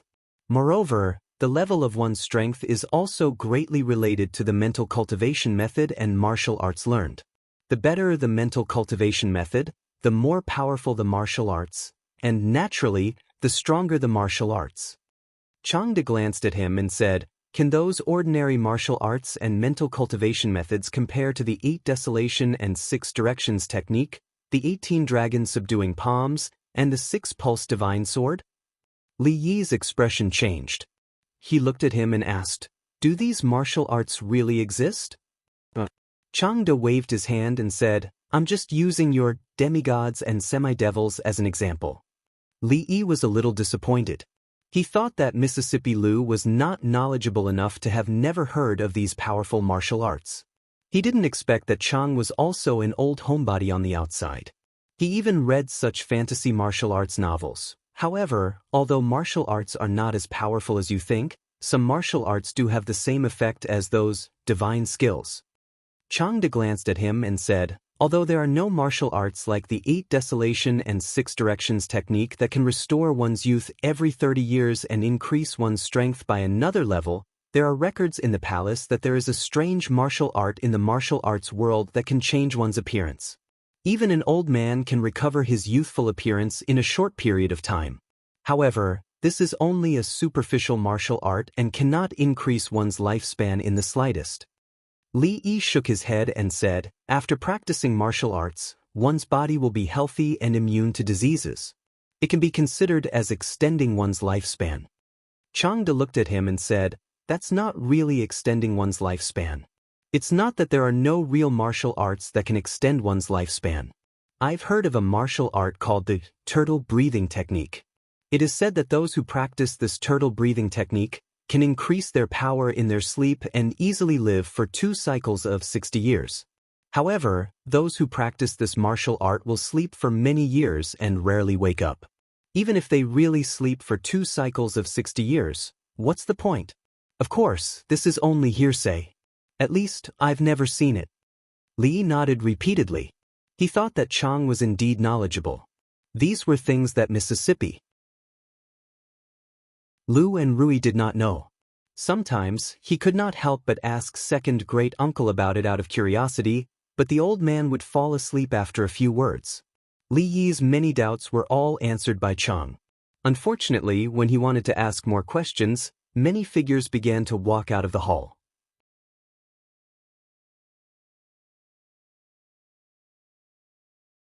Chapter 491.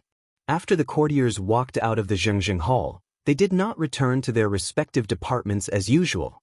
Instead, they found their seats at the tables on both sides of the square.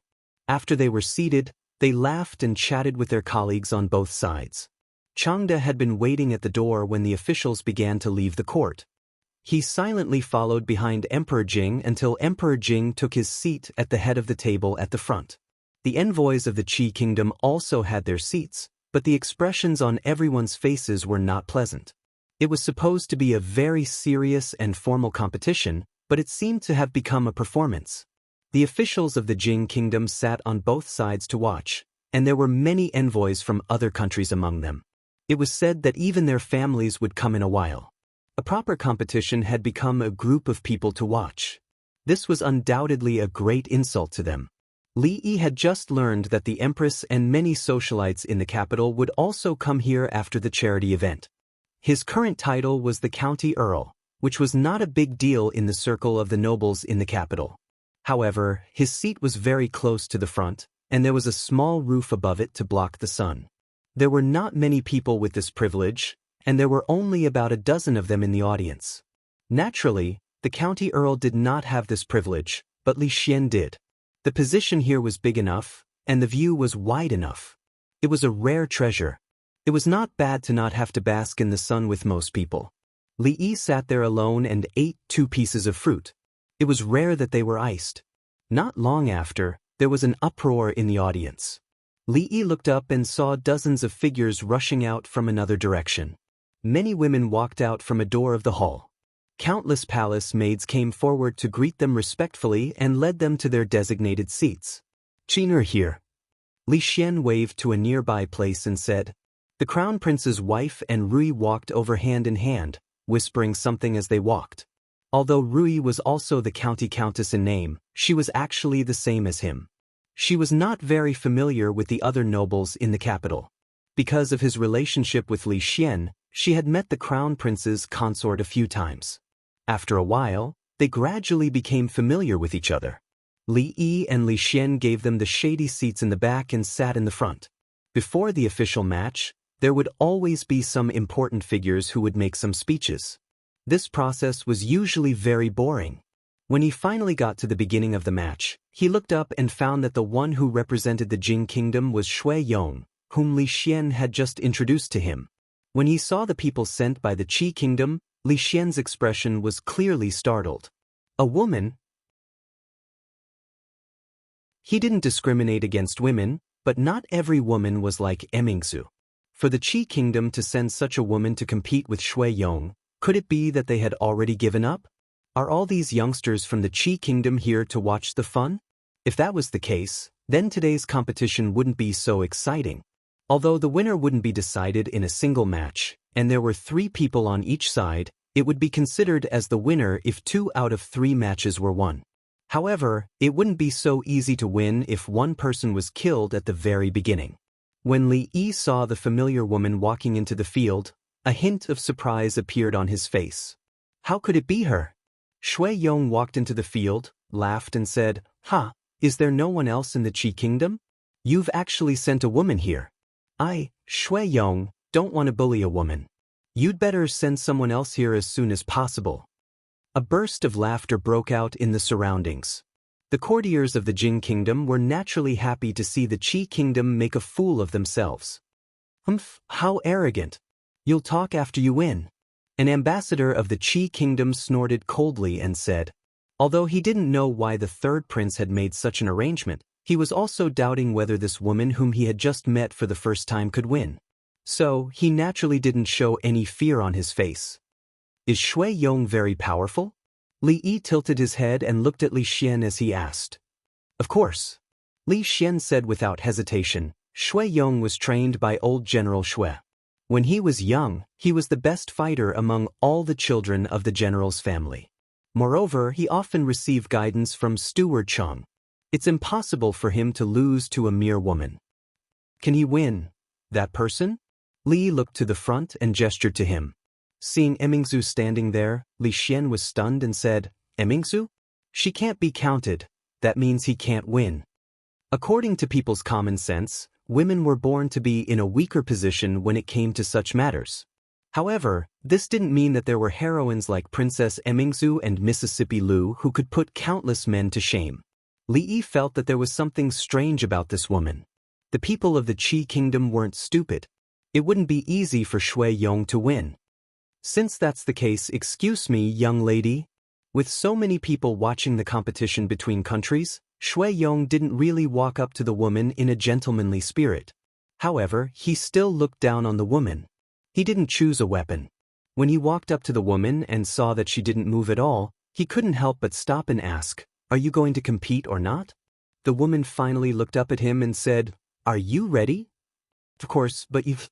Shui Yong said, feeling somewhat baffled. "Okay." However, before he could finish his sentence, he felt a flash in front of him and the woman's figure disappeared in front of him. Subsequently, he felt a pain in his neck. After a moment of blackness, he completely lost consciousness. Plop. Shui Yong fell to the ground. The competition was over.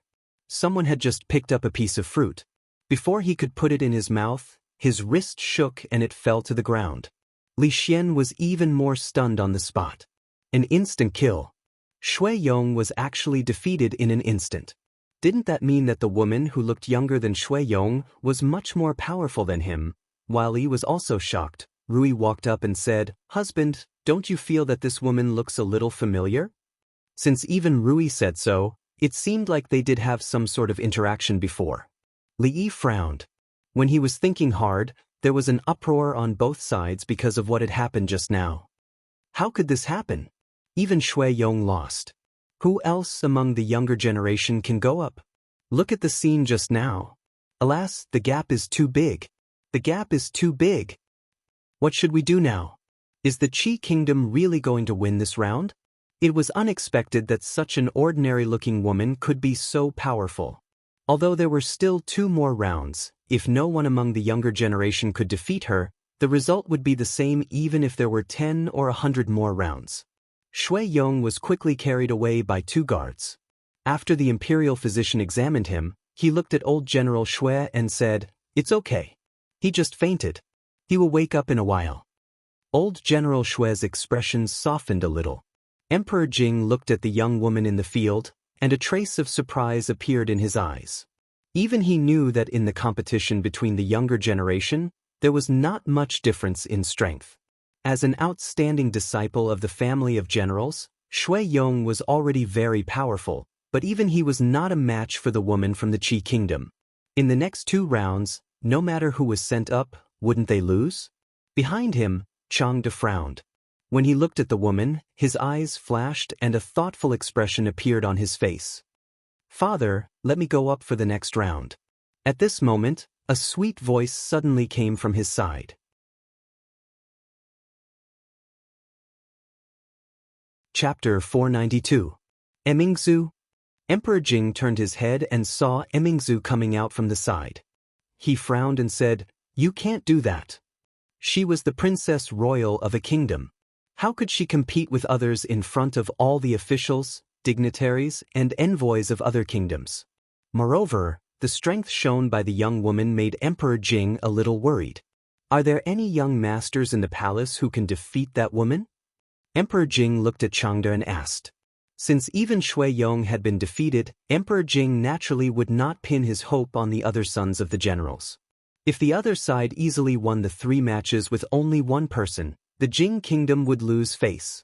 Changde glanced at the woman in bewilderment and said, "Your Majesty, this woman was able to defeat Shui Yong so easily, presumably her martial arts have already reached perfection. I am afraid the young experts of the palace do not have much chance of winning." He looked in a certain direction and saw that Li Yi and the woman were talking in a low voice. In the end, he did not say the almost perfect method. If she was willing to fight, there would be no suspense in today's match. But she was not a master recruited by the palace. She was the wife of the County Earl of Chang'an. She was already a wife. How could she appear in public on such an occasion? Even if she really won, how could she stop the gossip in the capital? Even if he told this matter to His Majesty, he was afraid that he would not be able to get past Li Yi. Although the title of County Earl was nothing to him, Changde had never looked at him with that title. He even dared to beat the King of Shu. When this County Earl went crazy, even a Grandmaster would be afraid. The Daki Kingdom has won 1 match. Your Majesty, who will you send to challenge the second match? The envoy of the Qi Kingdom finally regained some face. He praised the 3rd prince's wisdom in his heart, and his tone was naturally a little proud. The officials finally felt the feeling of being humiliated by the people of the Qi kingdom. They cursed in their hearts. Where did the people of the Qi kingdom find such powerful people? A young woman defeated the child of the Shui family. This was not easy to get past. Please enlighten me. Along with a clear and melodious voice, a white figure flashed, and then another figure had appeared in front of the woman from the Qi kingdom. After seeing the figure clearly, many people first rubbed their eyes in disbelief, then cried out in surprise. "Your Highness! Absolutely not. Absolutely not. Her Royal Highness is of noble birth. How can you put yourself in danger?" In terms of opposition to Her Royal Highness's participation, the reaction of the courtiers was much greater than that of Emperor Jing. Was there really no one else in the Jing kingdom? How could they let the noble Princess Royal participate in this kind of competition? This was simply a slap to their faces. The woman's face remained expressionless, but a hint of surprise appeared in her eyes. How is that woman compared to Emingzu? Emperor Jing suddenly turned to look at Changde. Not as good as her, Changde answered honestly. Excluding the Princess Royal, it was difficult to find anyone in the younger generation who could compete with that woman. However, the Princess Royal and that Mississippi Lu were the weirdest of the weirdest. Not only were they gifted, but they were also taught by famous teachers since they were young. Unless a grandmaster came personally, they could almost be in a position of invincibility. Although that woman was also very strong, the strength she had shown in that instant was far from that of a grandmaster. Emperor Jing nodded, looked at the field, and did not speak again. The courtiers gradually became silent, and they were shocked. The Princess Royal wanted to compete with the people from the Qi kingdom, and His Majesty actually did not stop her? Although to some extent, as a woman, she seemed to be more suitable for this battle, she was the Princess Royal. If she won, with her identity, countless legends would naturally be added. As a member of the royal family, Her Royal Highness did not care about her own safety to turn the tide and save the face of the country. This was definitely worthy of praise. But if she lost, not only would the royal family lose face, but the princess would also be in danger. They would also be reviled by the people. When the field gradually became quiet, the woman finally put her hand on the hilt of her sword. "The way she holds the sword," Rui said softly. Li Yi asked curiously, "What's wrong?" "It's very strange." Rui withdrew her gaze and said, "From the way she holds the sword, it can be seen that she does not usually use the sword. In this kind of competition, she is not using the weapon she is good at. She should be hiding it." At the same time, beside Emperor Jing, Changde's face also showed a puzzled expression. He murmured, "Why is that?" In the next moment, the sound of 2 swords came from the field.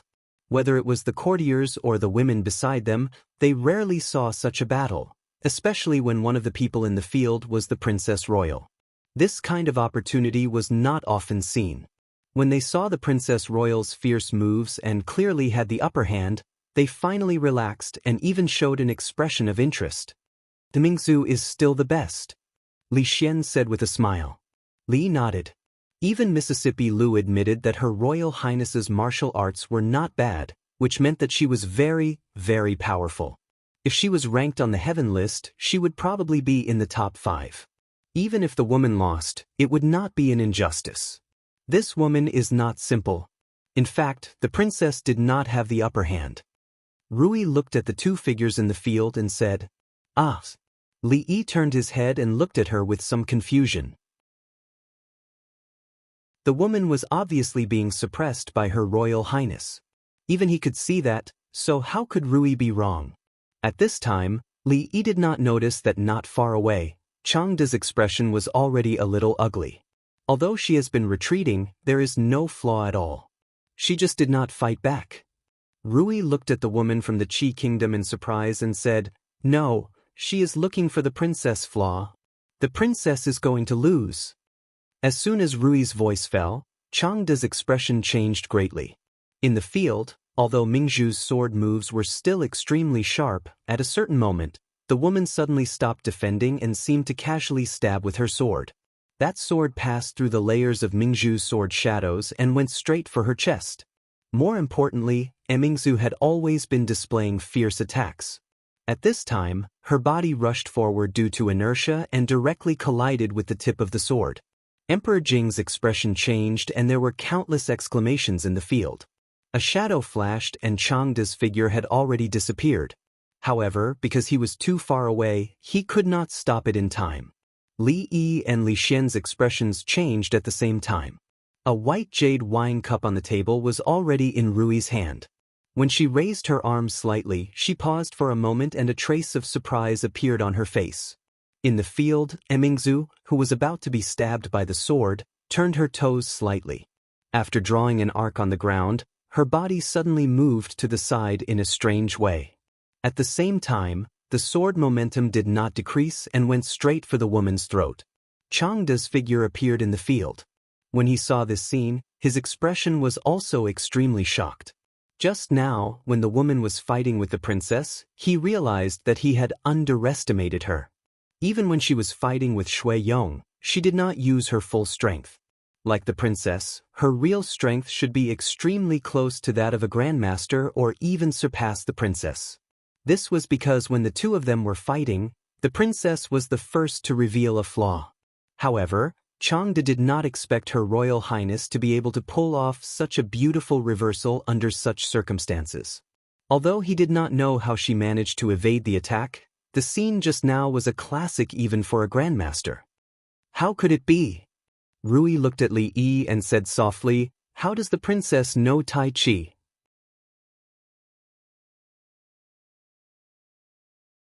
Chapter 493.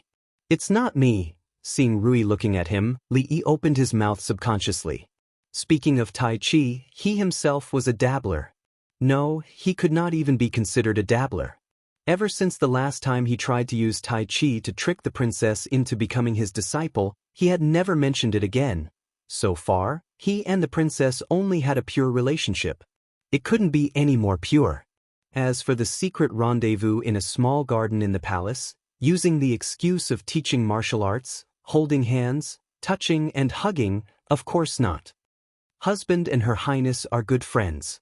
It doesn't matter if you really teach her. Rui said with a smile, it's just that recently I thought of a more effective way of circulating vital energy. Husband, remember to remind me to inform the princess after this match. Li looked at her and found that he couldn't understand Rui's tricks anymore. He felt that he couldn't answer her.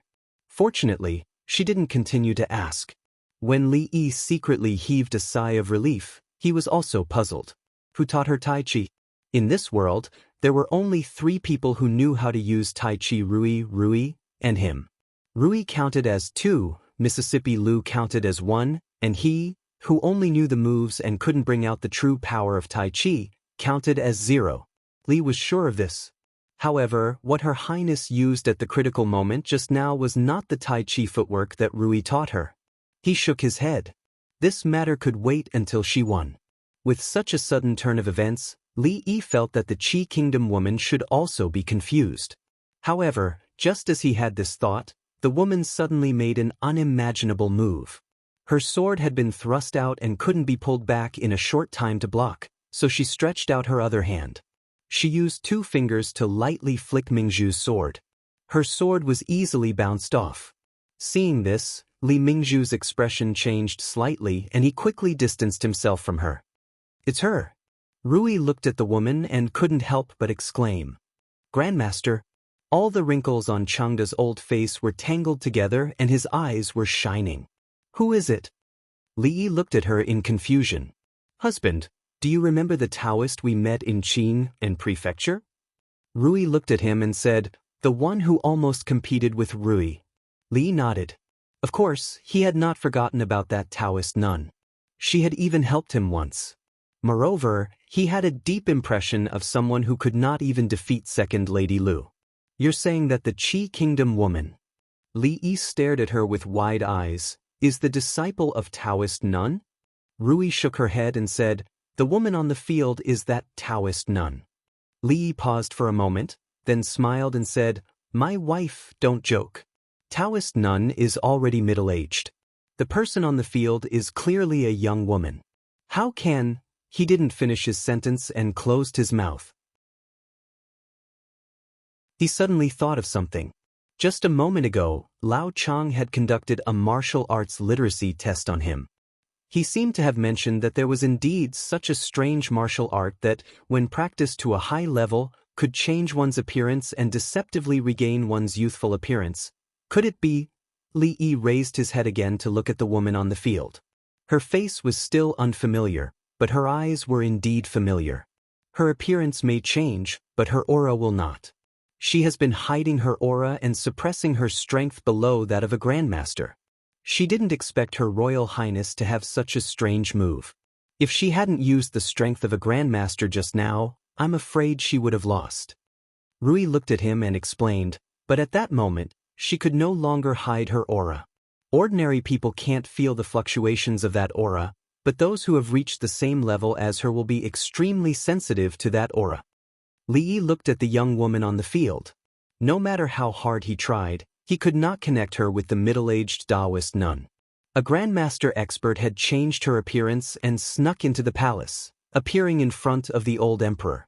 It was obvious that she was up to something big. Li Yi murmured, "Does that mean Her Royal Highness can't win no matter what?" Rui shook her head and said, "Not necessarily. She has been suppressing her strength just now. It's only because Her Royal Highness's move was too wonderful that she had to reveal the level of a grandmaster. Although her strength has been reduced, she still has the experience and knowledge of a grandmaster. Otherwise, Her Royal Highness would have won." Liemingzu was naturally not an ordinary master. There were all kinds of profound martial arts books in the palace. Her foundation was much deeper than that of the sects in Jianghu. It was almost impossible to beat her at the same level. However, a grandmaster was a grandmaster after all. The power of a grandmaster did not lie in their profound skills or exquisite moves. In fact, when they reached that level, they had already reached a state of returning to the natural state. They did not pay much attention to the moves. They were almost invulnerable, but they could easily see the flaws of others. If someone could do this, it would not be strange for the weak to win against the strong. The courtiers and women present had never seen such an intense battle before. They couldn't help but be amazed. That woman could actually use her fingers to flick away Her Royal Highness's sword. Were all the martial arts masters like that? To them, this was too inconceivable. Your strength is similar. It won't be easy to determine who is better. You will definitely be injured. Her Royal Highness is of noble birth. You can't put yourself in danger again. Why don't we call this a draw? Changda's face was as dark as water. He walked to the field and said, "Her Royal Highness, you can leave first." After saying this, Changda looked at the young woman and said, "In the next round, let this old man experience Your Excellency's great skills." A grandmaster had actually approached His Majesty without anyone knowing. No one knew what his intentions were. If this matter was investigated, it was unknown how many people in the palace would be beheaded. Changda looked at the envoy of the Qi kingdom coldly, but he could not directly point it out. He was well aware of how terrifying a grandmaster was. However, His Majesty, all the courtiers, the nobles of the capital, and their families were all here. Even if the palace masters could make this grandmaster stay here forever, it was unknown how many people would be able to stand in the imperial court tomorrow. Seeing Changda walk to the field, the officials were all stunned. They did not know what was wrong with Chief Chang. This was a competition between young people. Why was an old man like him joining in? Even Jing Emperor's face showed surprise, but he did not say anything to stop him. Many people were very happy to see this scene, but the envoy of the Qi kingdom naturally did not agree to it. The old man in front of them had always been by the side of the emperor of the Jing kingdom. He must be a powerful character. How could they allow him to break the rules and ruin their grand plan? Before the competition, there was a rule that both countries could only send young talents. The rules cannot be changed. Are you going back on your word? One of the envoy of the Qi kingdom immediately stood up and looked at Changda as he asked, "May I ask how old Your Excellency is?" Changda's face was gloomy. He looked at the envoy coldly and said, "Ever since I came out of my mother's womb, I've had this face. I'm 28 years old now." There was a moment of silence in the field. Then, countless women could not help but burst into laughter. This was Chief Chang. They had heard of his illustrious reputation when they were still children. Now, he was probably in his 60s. Yet, he was pretending to be young. This was a far cry from the iron-faced image they had in their memories. What the envoy of the Qi kingdom was about to say was rebutted by Chang De. The old man in his 60s could say in front of so many people that he was only 28 years old and looked mature. What else could the envoy do? He was also very helpless. Li looked at Chang De and his face was also filled with astonishment. The cold-faced old eunuch who was not well liked actually had a heart that was as light as paper, as clear as green wood, and as shiny as piercing gold, the heart of a young man.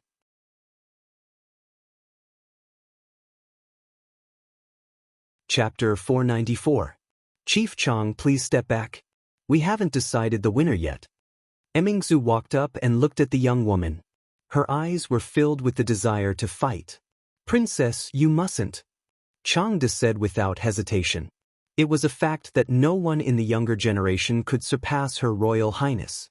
However, even she did not know what kind of realm her opponent had reached. Anyone below the Great Master level was an ant. This was simply a competition with no chance of winning. At that moment, the young woman raised her head and looked at Chang De. Suddenly, she stretched out 2 fingers and tapped on her left shoulder twice. At the same time, the breath in her body stagnated. In an instant, she seemed to be weakened. Chang De's expression changed and his eyes narrowed. She did not know where this grandmaster came from, but he had actually sealed 2 of her important acupoints. These acupoints were special, and she could only seal them, not unseal them. She would need at least an hour to regain her grandmaster strength. He didn't expect her to do this. Could it be that she didn't have any ulterior motives? The woman threw the sword in her hand aside and said, "Since it's a duel, there's no need to use weapons." Chang De thought for a moment. After a while, he stepped aside and didn't say anything else. Within an hour, this woman would no longer be able to exert the strength of a grandmaster. Her strength was similar to that of the princess. Although her true strength couldn't be measured by common sense, the princess was no ordinary person. This was an opportunity for the princess. More importantly, under the watchful eyes of the public, the officials of the court, the dignitaries of the capital, and the envoys of other countries, the Jing kingdom had no place to retreat. The woman looked at Emingzu with a hint of admiration in her eyes. She gestured with her hand. Mingzhu's expression was solemn. The scene just now was still fresh in her mind. If it was her, she wouldn't have been able to break her move. However, her opponent was able to do it so easily. If she hadn't used the secret books in the palace to trade with the second daughter of the Liu family, she would have lost long ago. Why aren't they using their swords? Li looked at the 2 people who were fighting again and asked Rui in confusion, "Who has the upper hand now?" Li Xian and the crown prince's consort also looked at Rui. Without her explanation, they realized that they couldn't understand what was happening on the stage. It's hard to say. Rui looked at the 2 people on the field and said, "Their strengths are about the same. Although the princess is not as experienced as her opponent, she is always able to resolve her flaws at the critical moment. However, that woman has almost no flaws. It will be very difficult for her to win." Rui watched as Emingzu drew another arc in the air, dispelling the woman's attack.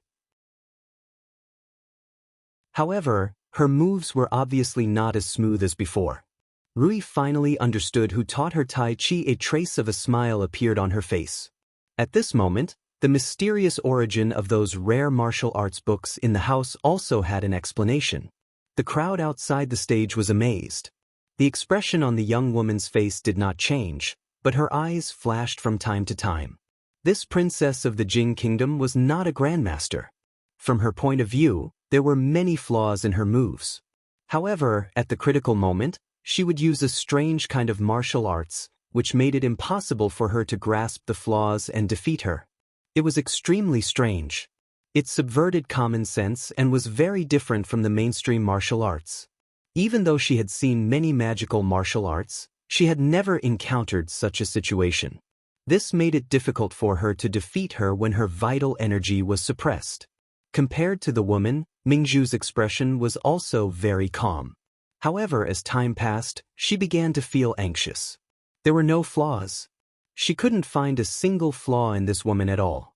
On the other hand, if she revealed the slightest flaw, she would be pursued relentlessly by her opponent. Under the circumstances that their strengths were similar, this was simply the most stifling battle she had ever experienced. Although Lu Rui was also very strong, they had fought back and forth, so they had a 50-50 chance of winning or losing. However, the woman opposite her gave her the feeling that Steward Chang had given her a handicap and they had exchanged blows. Seeing that the princess was once again forced to retreat by the woman's palm, Chang frowned again. Was this not enough? Mingzhu covered her shoulder and only stopped when she retreated to the side of the stage. An abnormal flush appeared on her face, and the next moment, it became a little pale. Are you all right? Li Xian hurriedly walked over and asked. Mingzhu shook her head. Just when she was about to walk over again, a slender palm suddenly stretched out from the side and patted her shoulder lightly. She felt a gentle force gushing out of her body, circulating through a certain meridian in her body, and then disappeared. Recalling the feeling that she had just experienced, Mingzhu seemed to have understood something. She looked at the smiling woman and nodded slightly. Then she turned around and strode back. She did not know if it was an illusion, but when the young woman looked at the princess of the Jing kingdom who was walking over again, she felt that something was different about her. Soon she found out what was different. She pushed out her palm, and the same force returned to her from the opposite side. Although she had this feeling just now, it was extremely weak. Now, it was magnified infinitely, as if she was exchanging blows with another her. Moreover, the flaw she had seen in her opponent's defense seemed to be no longer a flaw. Noticing that her opponent's attack was weakening, Mingzhu was delighted. What she had felt just now was indeed a brand new way of circulating vital energy. When Tai Chi was displayed in this way, its power was more than doubled. The princess has won. While Li Yi was watching in a daze, he suddenly heard Rui say something. What? As soon as he asked this, he saw the woman's body fly backward uncontrollably and hit a table behind her, causing several womenfolk to cry out in surprise. The young woman steadied herself and walked over with a calm expression. She looked at Mingzhu and asked, "What kind of kung fu is this?" Tai Chi. Mingzhu looked at her and said, "Not bad," she said, then turned around and walked out of the court. After seeing the old man beside Emperor Jing and the experts in the palace, she clearly realized that she had no chance in the palace. She had never cared about winning or losing this battle. However, she did not expect that she could not defeat the princess of the Jing kingdom, even after suppressing her strength below that of a supreme master. The palace was indeed extraordinary. This made her realize more things. Seeing that the woman had retreated out of the court, one of the ambassadors from the Qi kingdom immediately stood up and asked, "What's going on?" The woman looked at the leader of the ambassadors. The blue-robed ambassador immediately said, "We have lost this round." How could it be so easy? Before the ambassador who had spoken first had time to refute, the blue-robed ambassador waved his hand and said, "That's enough. What's the point of continuing?" He looked at the young man beside him. Before he could speak, the young man shook his head and said, "No, I'm no match for her. It's useless. We will lose the third round sooner or later. It's better for you to admit defeat, you." Apart from the blue-robed ambassador, the other ambassadors from the Qi kingdom all looked furious. Was this the third prince's arrangement? They all looked towards the blue-robed envoy in charge. Could he be lying to them? The blue-robed ambassador's expression changed. After a while, he gritted his teeth and said, "In that case, we admit defeat." The fact that the eldest princess had defeated the woman from the Qi kingdom had shocked all the officials. The eldest princess, who was a woman, was not at all inferior to a man. This had greatly increased the prestige of the imperial family. What was even more unexpected was that no one from the Qi kingdom had dared to challenge the eldest princess. In the end, the ambassador from the Qi kingdom had no choice but to admit defeat and leave the court in a hurry. At this point, the 2 rounds of civil and military competition started by the people from the Qi kingdom had ended with the Jing kingdom's absolute victory. The emperor was extremely pleased and ordered a banquet on the spot.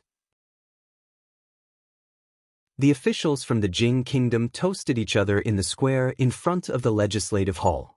Everyone was smiling. Meanwhile, the ambassador from the Qi kingdom, who had returned to his residence, was feeling the complete opposite. Her ladyship. The blue-robed man looked at the young woman with a troubled look on his face. What happened just now? You were clearly able to defeat the princess. Just then, an ambassador pushed the door open with a furious look on his face. He pointed at the woman and said, "Could it be that the Jing kingdom had promised you some sort of benefit?" Before he could finish speaking, the young man behind the woman grabbed his throat. The ambassador's face turned red and his expression turned from anger to terror. Noisy! A hint of disdain appeared on the young man's face. He exerted a little force and the head of the Qi kingdom ambassador tilted to the side. He no longer breathed anymore. How dare you act so presumptuously in front of her ladyship? The young man scoffed icily and casually tossed the ambassador's body onto the ground. The blue-robed ambassador's expression changed. His lips parted but no sound came out in the end. An hour later, countless armored guards suddenly filed out of the office of the Grand Herald. The ambassadors who had just returned were stopped at the door and were confused. Soon, they received a piece of shocking news. A certain ambassador from the Qi kingdom had died in the office of the Grand Herald.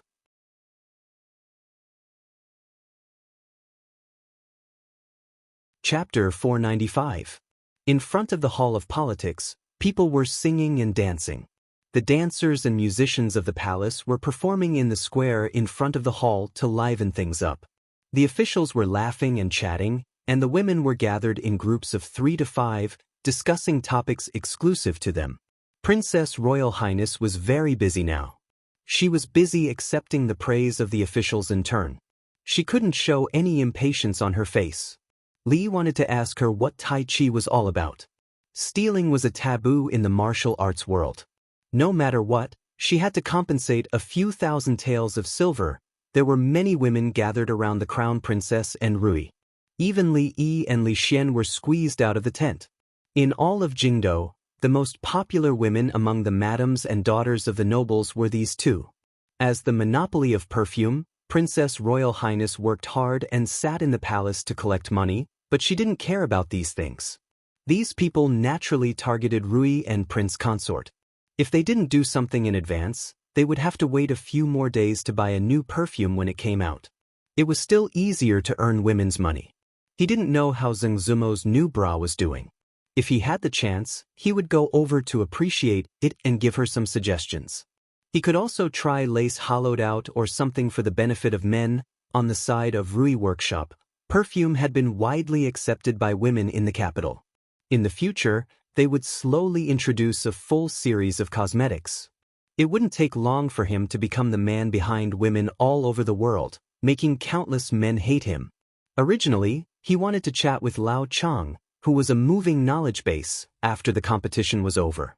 However, he was just absent-minded for a while, and no one knew where he was. Several men in gray took his place and stood behind Jing Emperor. While feeling regret in his heart, he suddenly noticed that there seemed to be a gaze in front of him.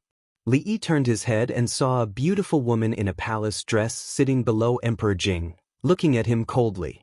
When the woman saw him looking over, a trace of resentment appeared in her eyes, and then she slowly withdrew her gaze. He patted the shoulder of Li Xian next to him and asked, "That, on the left of His Majesty, who is it?" Li Xian looked over with some confusion. After being startled, his expression became slightly serious and he asked, "Why are you asking about concubine Cui?" Li Yi's eyes narrowed. "She is Imperial Concubine Cui?" Concubine Cui was the biological mother of the king of Shu. She was the legitimate wife's daughter of the Cui family, which had a great influence in the Jing kingdom's Shilin and even the imperial court. Since he had beaten up the king of Shu, she would naturally not be nice to him. It was not a good thing to be targeted by an imperial concubine. However, Li Yi was not in the imperial court. He stayed at home all day, basking in the sun and teaching his maidservants. Whether it was the Chen family, the Qin family, the king of Shu, or any other king, it did not make a difference to offend a few more or less of them. Old Man Chang's reappearance had diverted Li Yi's attention. Li had wanted to call him over, but when he saw Old Man Chang's gloomy face and quickly walking forward, Li Yi's outstretched hands stopped in midair. After a while, Li Yi saw Emperor Jing slap the table, which was rare. The imperial court officials were shocked. Not long after, a shocking news spread: an envoy of the Qi kingdom died in the office of the Herald of Politeness. Naturally, the envoy of the Qi kingdom was extremely angry about the death of his colleague. He strongly condemned and protested to the emperor and officials of the Jing kingdom and ordered the Jing kingdom to hand over the murderer as soon as possible. Otherwise, they could not guarantee that the Qi kingdom would not take any measures to impose sanctions on the Jing kingdom's behavior that did not follow international morality. It was said that after the emperor heard about this, he was very angry. He ordered the Ministry of Justice and the Supreme Court to jointly take charge of this case and solve it within a time limit. After that, many spies were sent to investigate openly and secretly. The imperial court of the Jing kingdom seemed to have the attitude that they would not stop until the case was solved. Once the news spread, it quickly spread and caused a great uproar in the capital city. It also made the envoys of other countries feel anxious. Even when two countries were at war, envoys would not be executed. This was an unchanging rule since ancient times. Moreover, this was not a battlefield but in the capital of the Jing kingdom, in the residence that the Jing kingdom had arranged for the envoy of the Qi kingdom. The envoy of another country died in the office of the Herald of Politeness. This was a terrible incident. If it was not handled properly, it would escalate into a diplomatic conflict. The Jing kingdom and the Qi kingdom had just finished a war. If another war was to break out, it would be great for them. Fight, fight, fight. The Qi kingdom and the Jing kingdom. One was the overlord of the surrounding countries and bullied the weak countries nearby when it had nothing to do.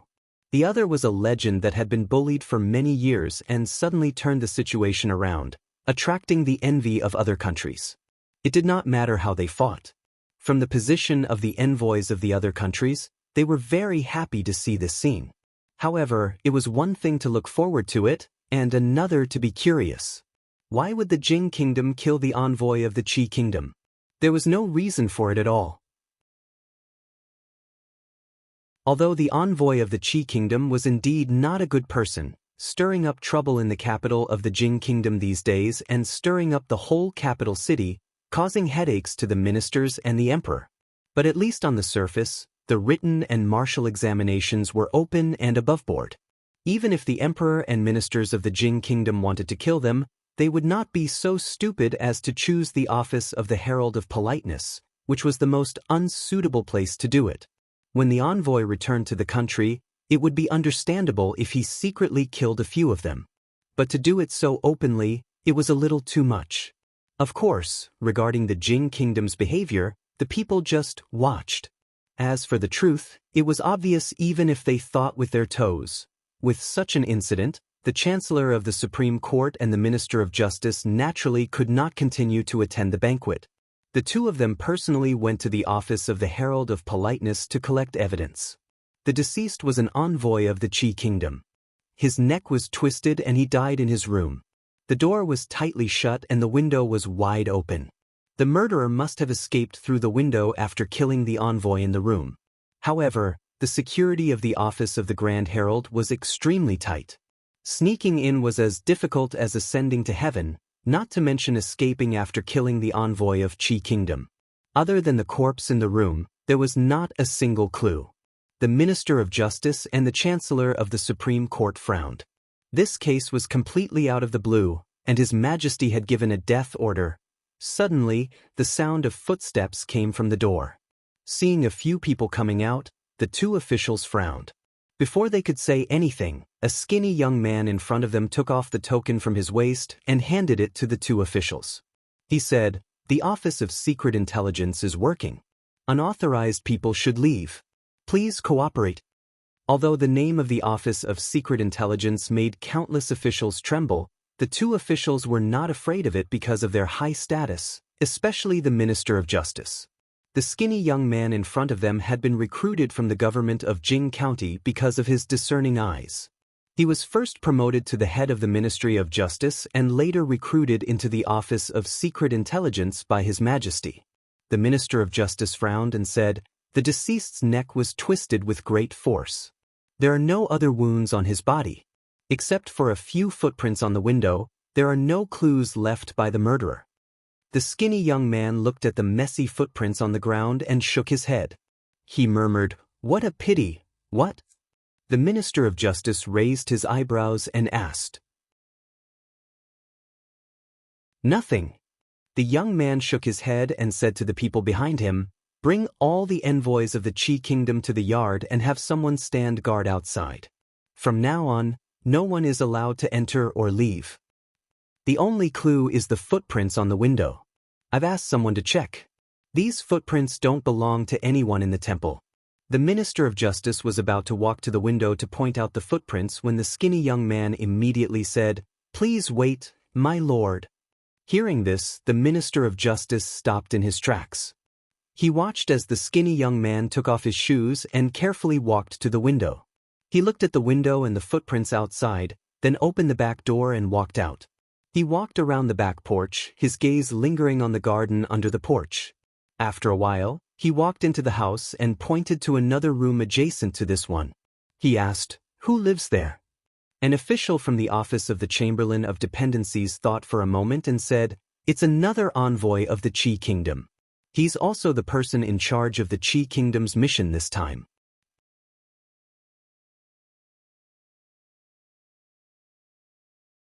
Chapter 496. A murder had occurred in the office of the Chamberlain of Dependencies and it involved the death of an envoy from the Qi Kingdom. This was a serious matter and all unrelated personnel, including the envoys of the various countries, were barred from entering the building. Aside from the personnel handling the case, no one was allowed to enter or leave.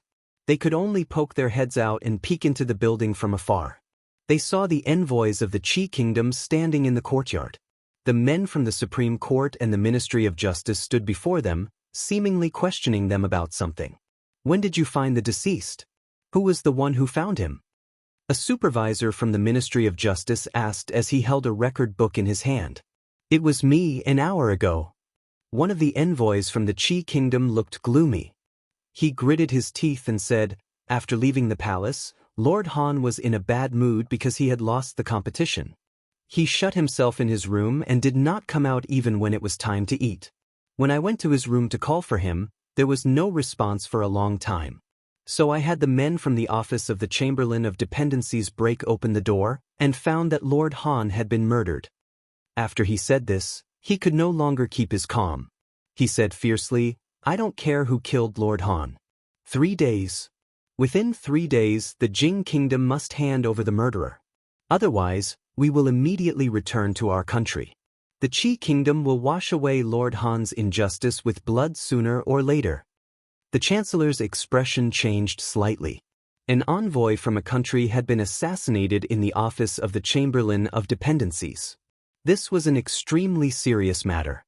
If the envoy from the Jing Kingdom had died in the Qi Kingdom, not only His Majesty and the officials, but also the people of the Jing Kingdom would not let the matter rest.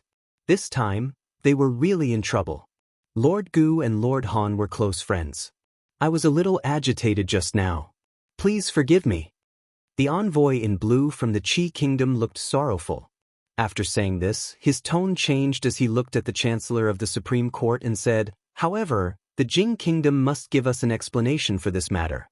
Otherwise, this explanation will have to be demanded by us personally.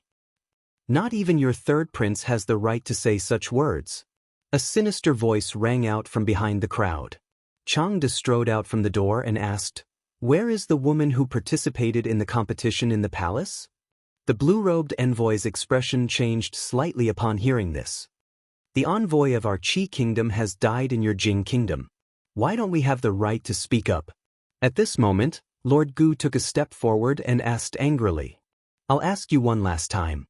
Where is the woman who participated in the competition in the Imperial Palace?" Chang De glanced at him indifferently and his tone became cold. Ambassador Gu shuddered and stared at Changde, unable to utter a single word. The rest of the envoys all looked at the leader in blue.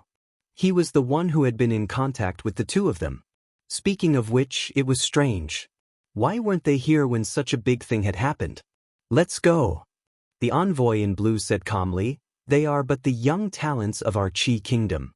They are acting on the orders of the third prince and are not part of the envoy.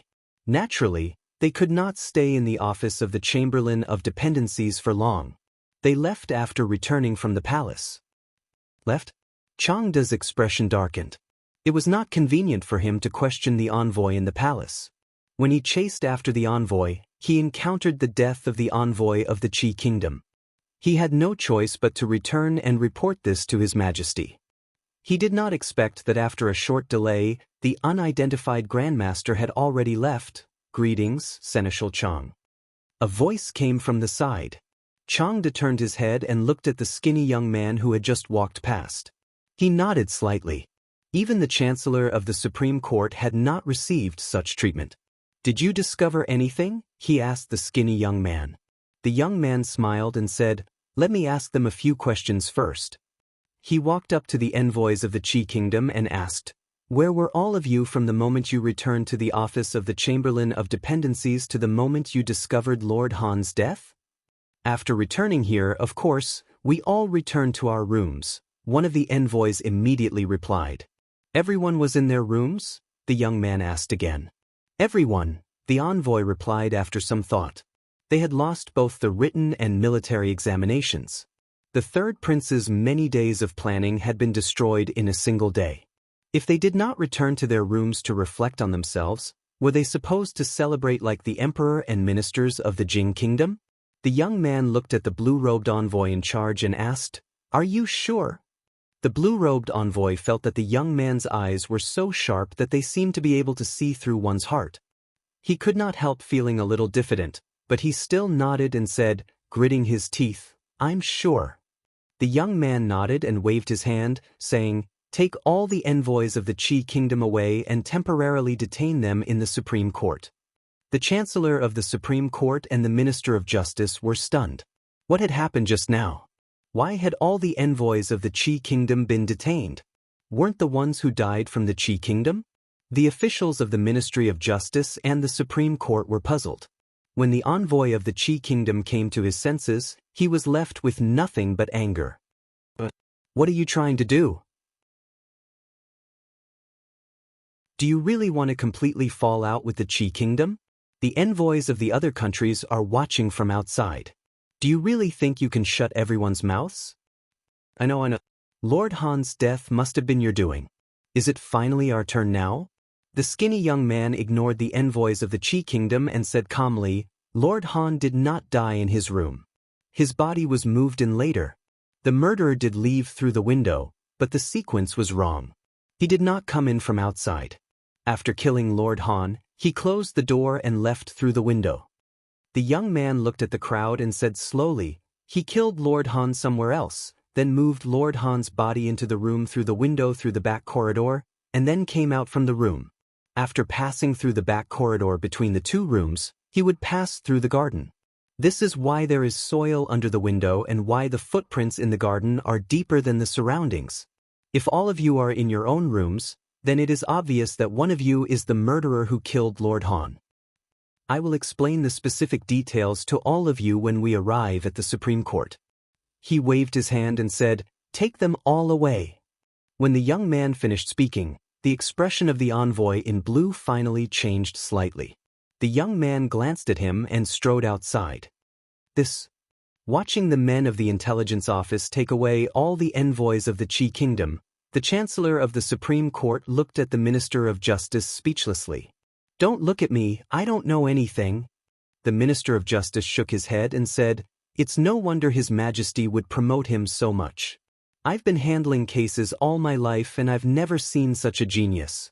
This person was born to solve cases. When the envoys waiting outside the office of the Grand Herald saw the investigators from the Jing Kingdom coming out so quickly, they hurriedly made way for them. When they saw all the envoys of the Qi Kingdom being taken away, the expressions on their faces became somewhat indescribable. Was it not enough to kill one? Were they planning to kill all the envoys of the Qi Kingdom in one fell swoop? How were they going to shut everyone's mouths after today? How were they going to face the accusations of other countries? Killing envoys. Was the Jing Kingdom not afraid of becoming the target of public criticism? Even the most powerful Qi Kingdom would not dare to do such a thing, would it?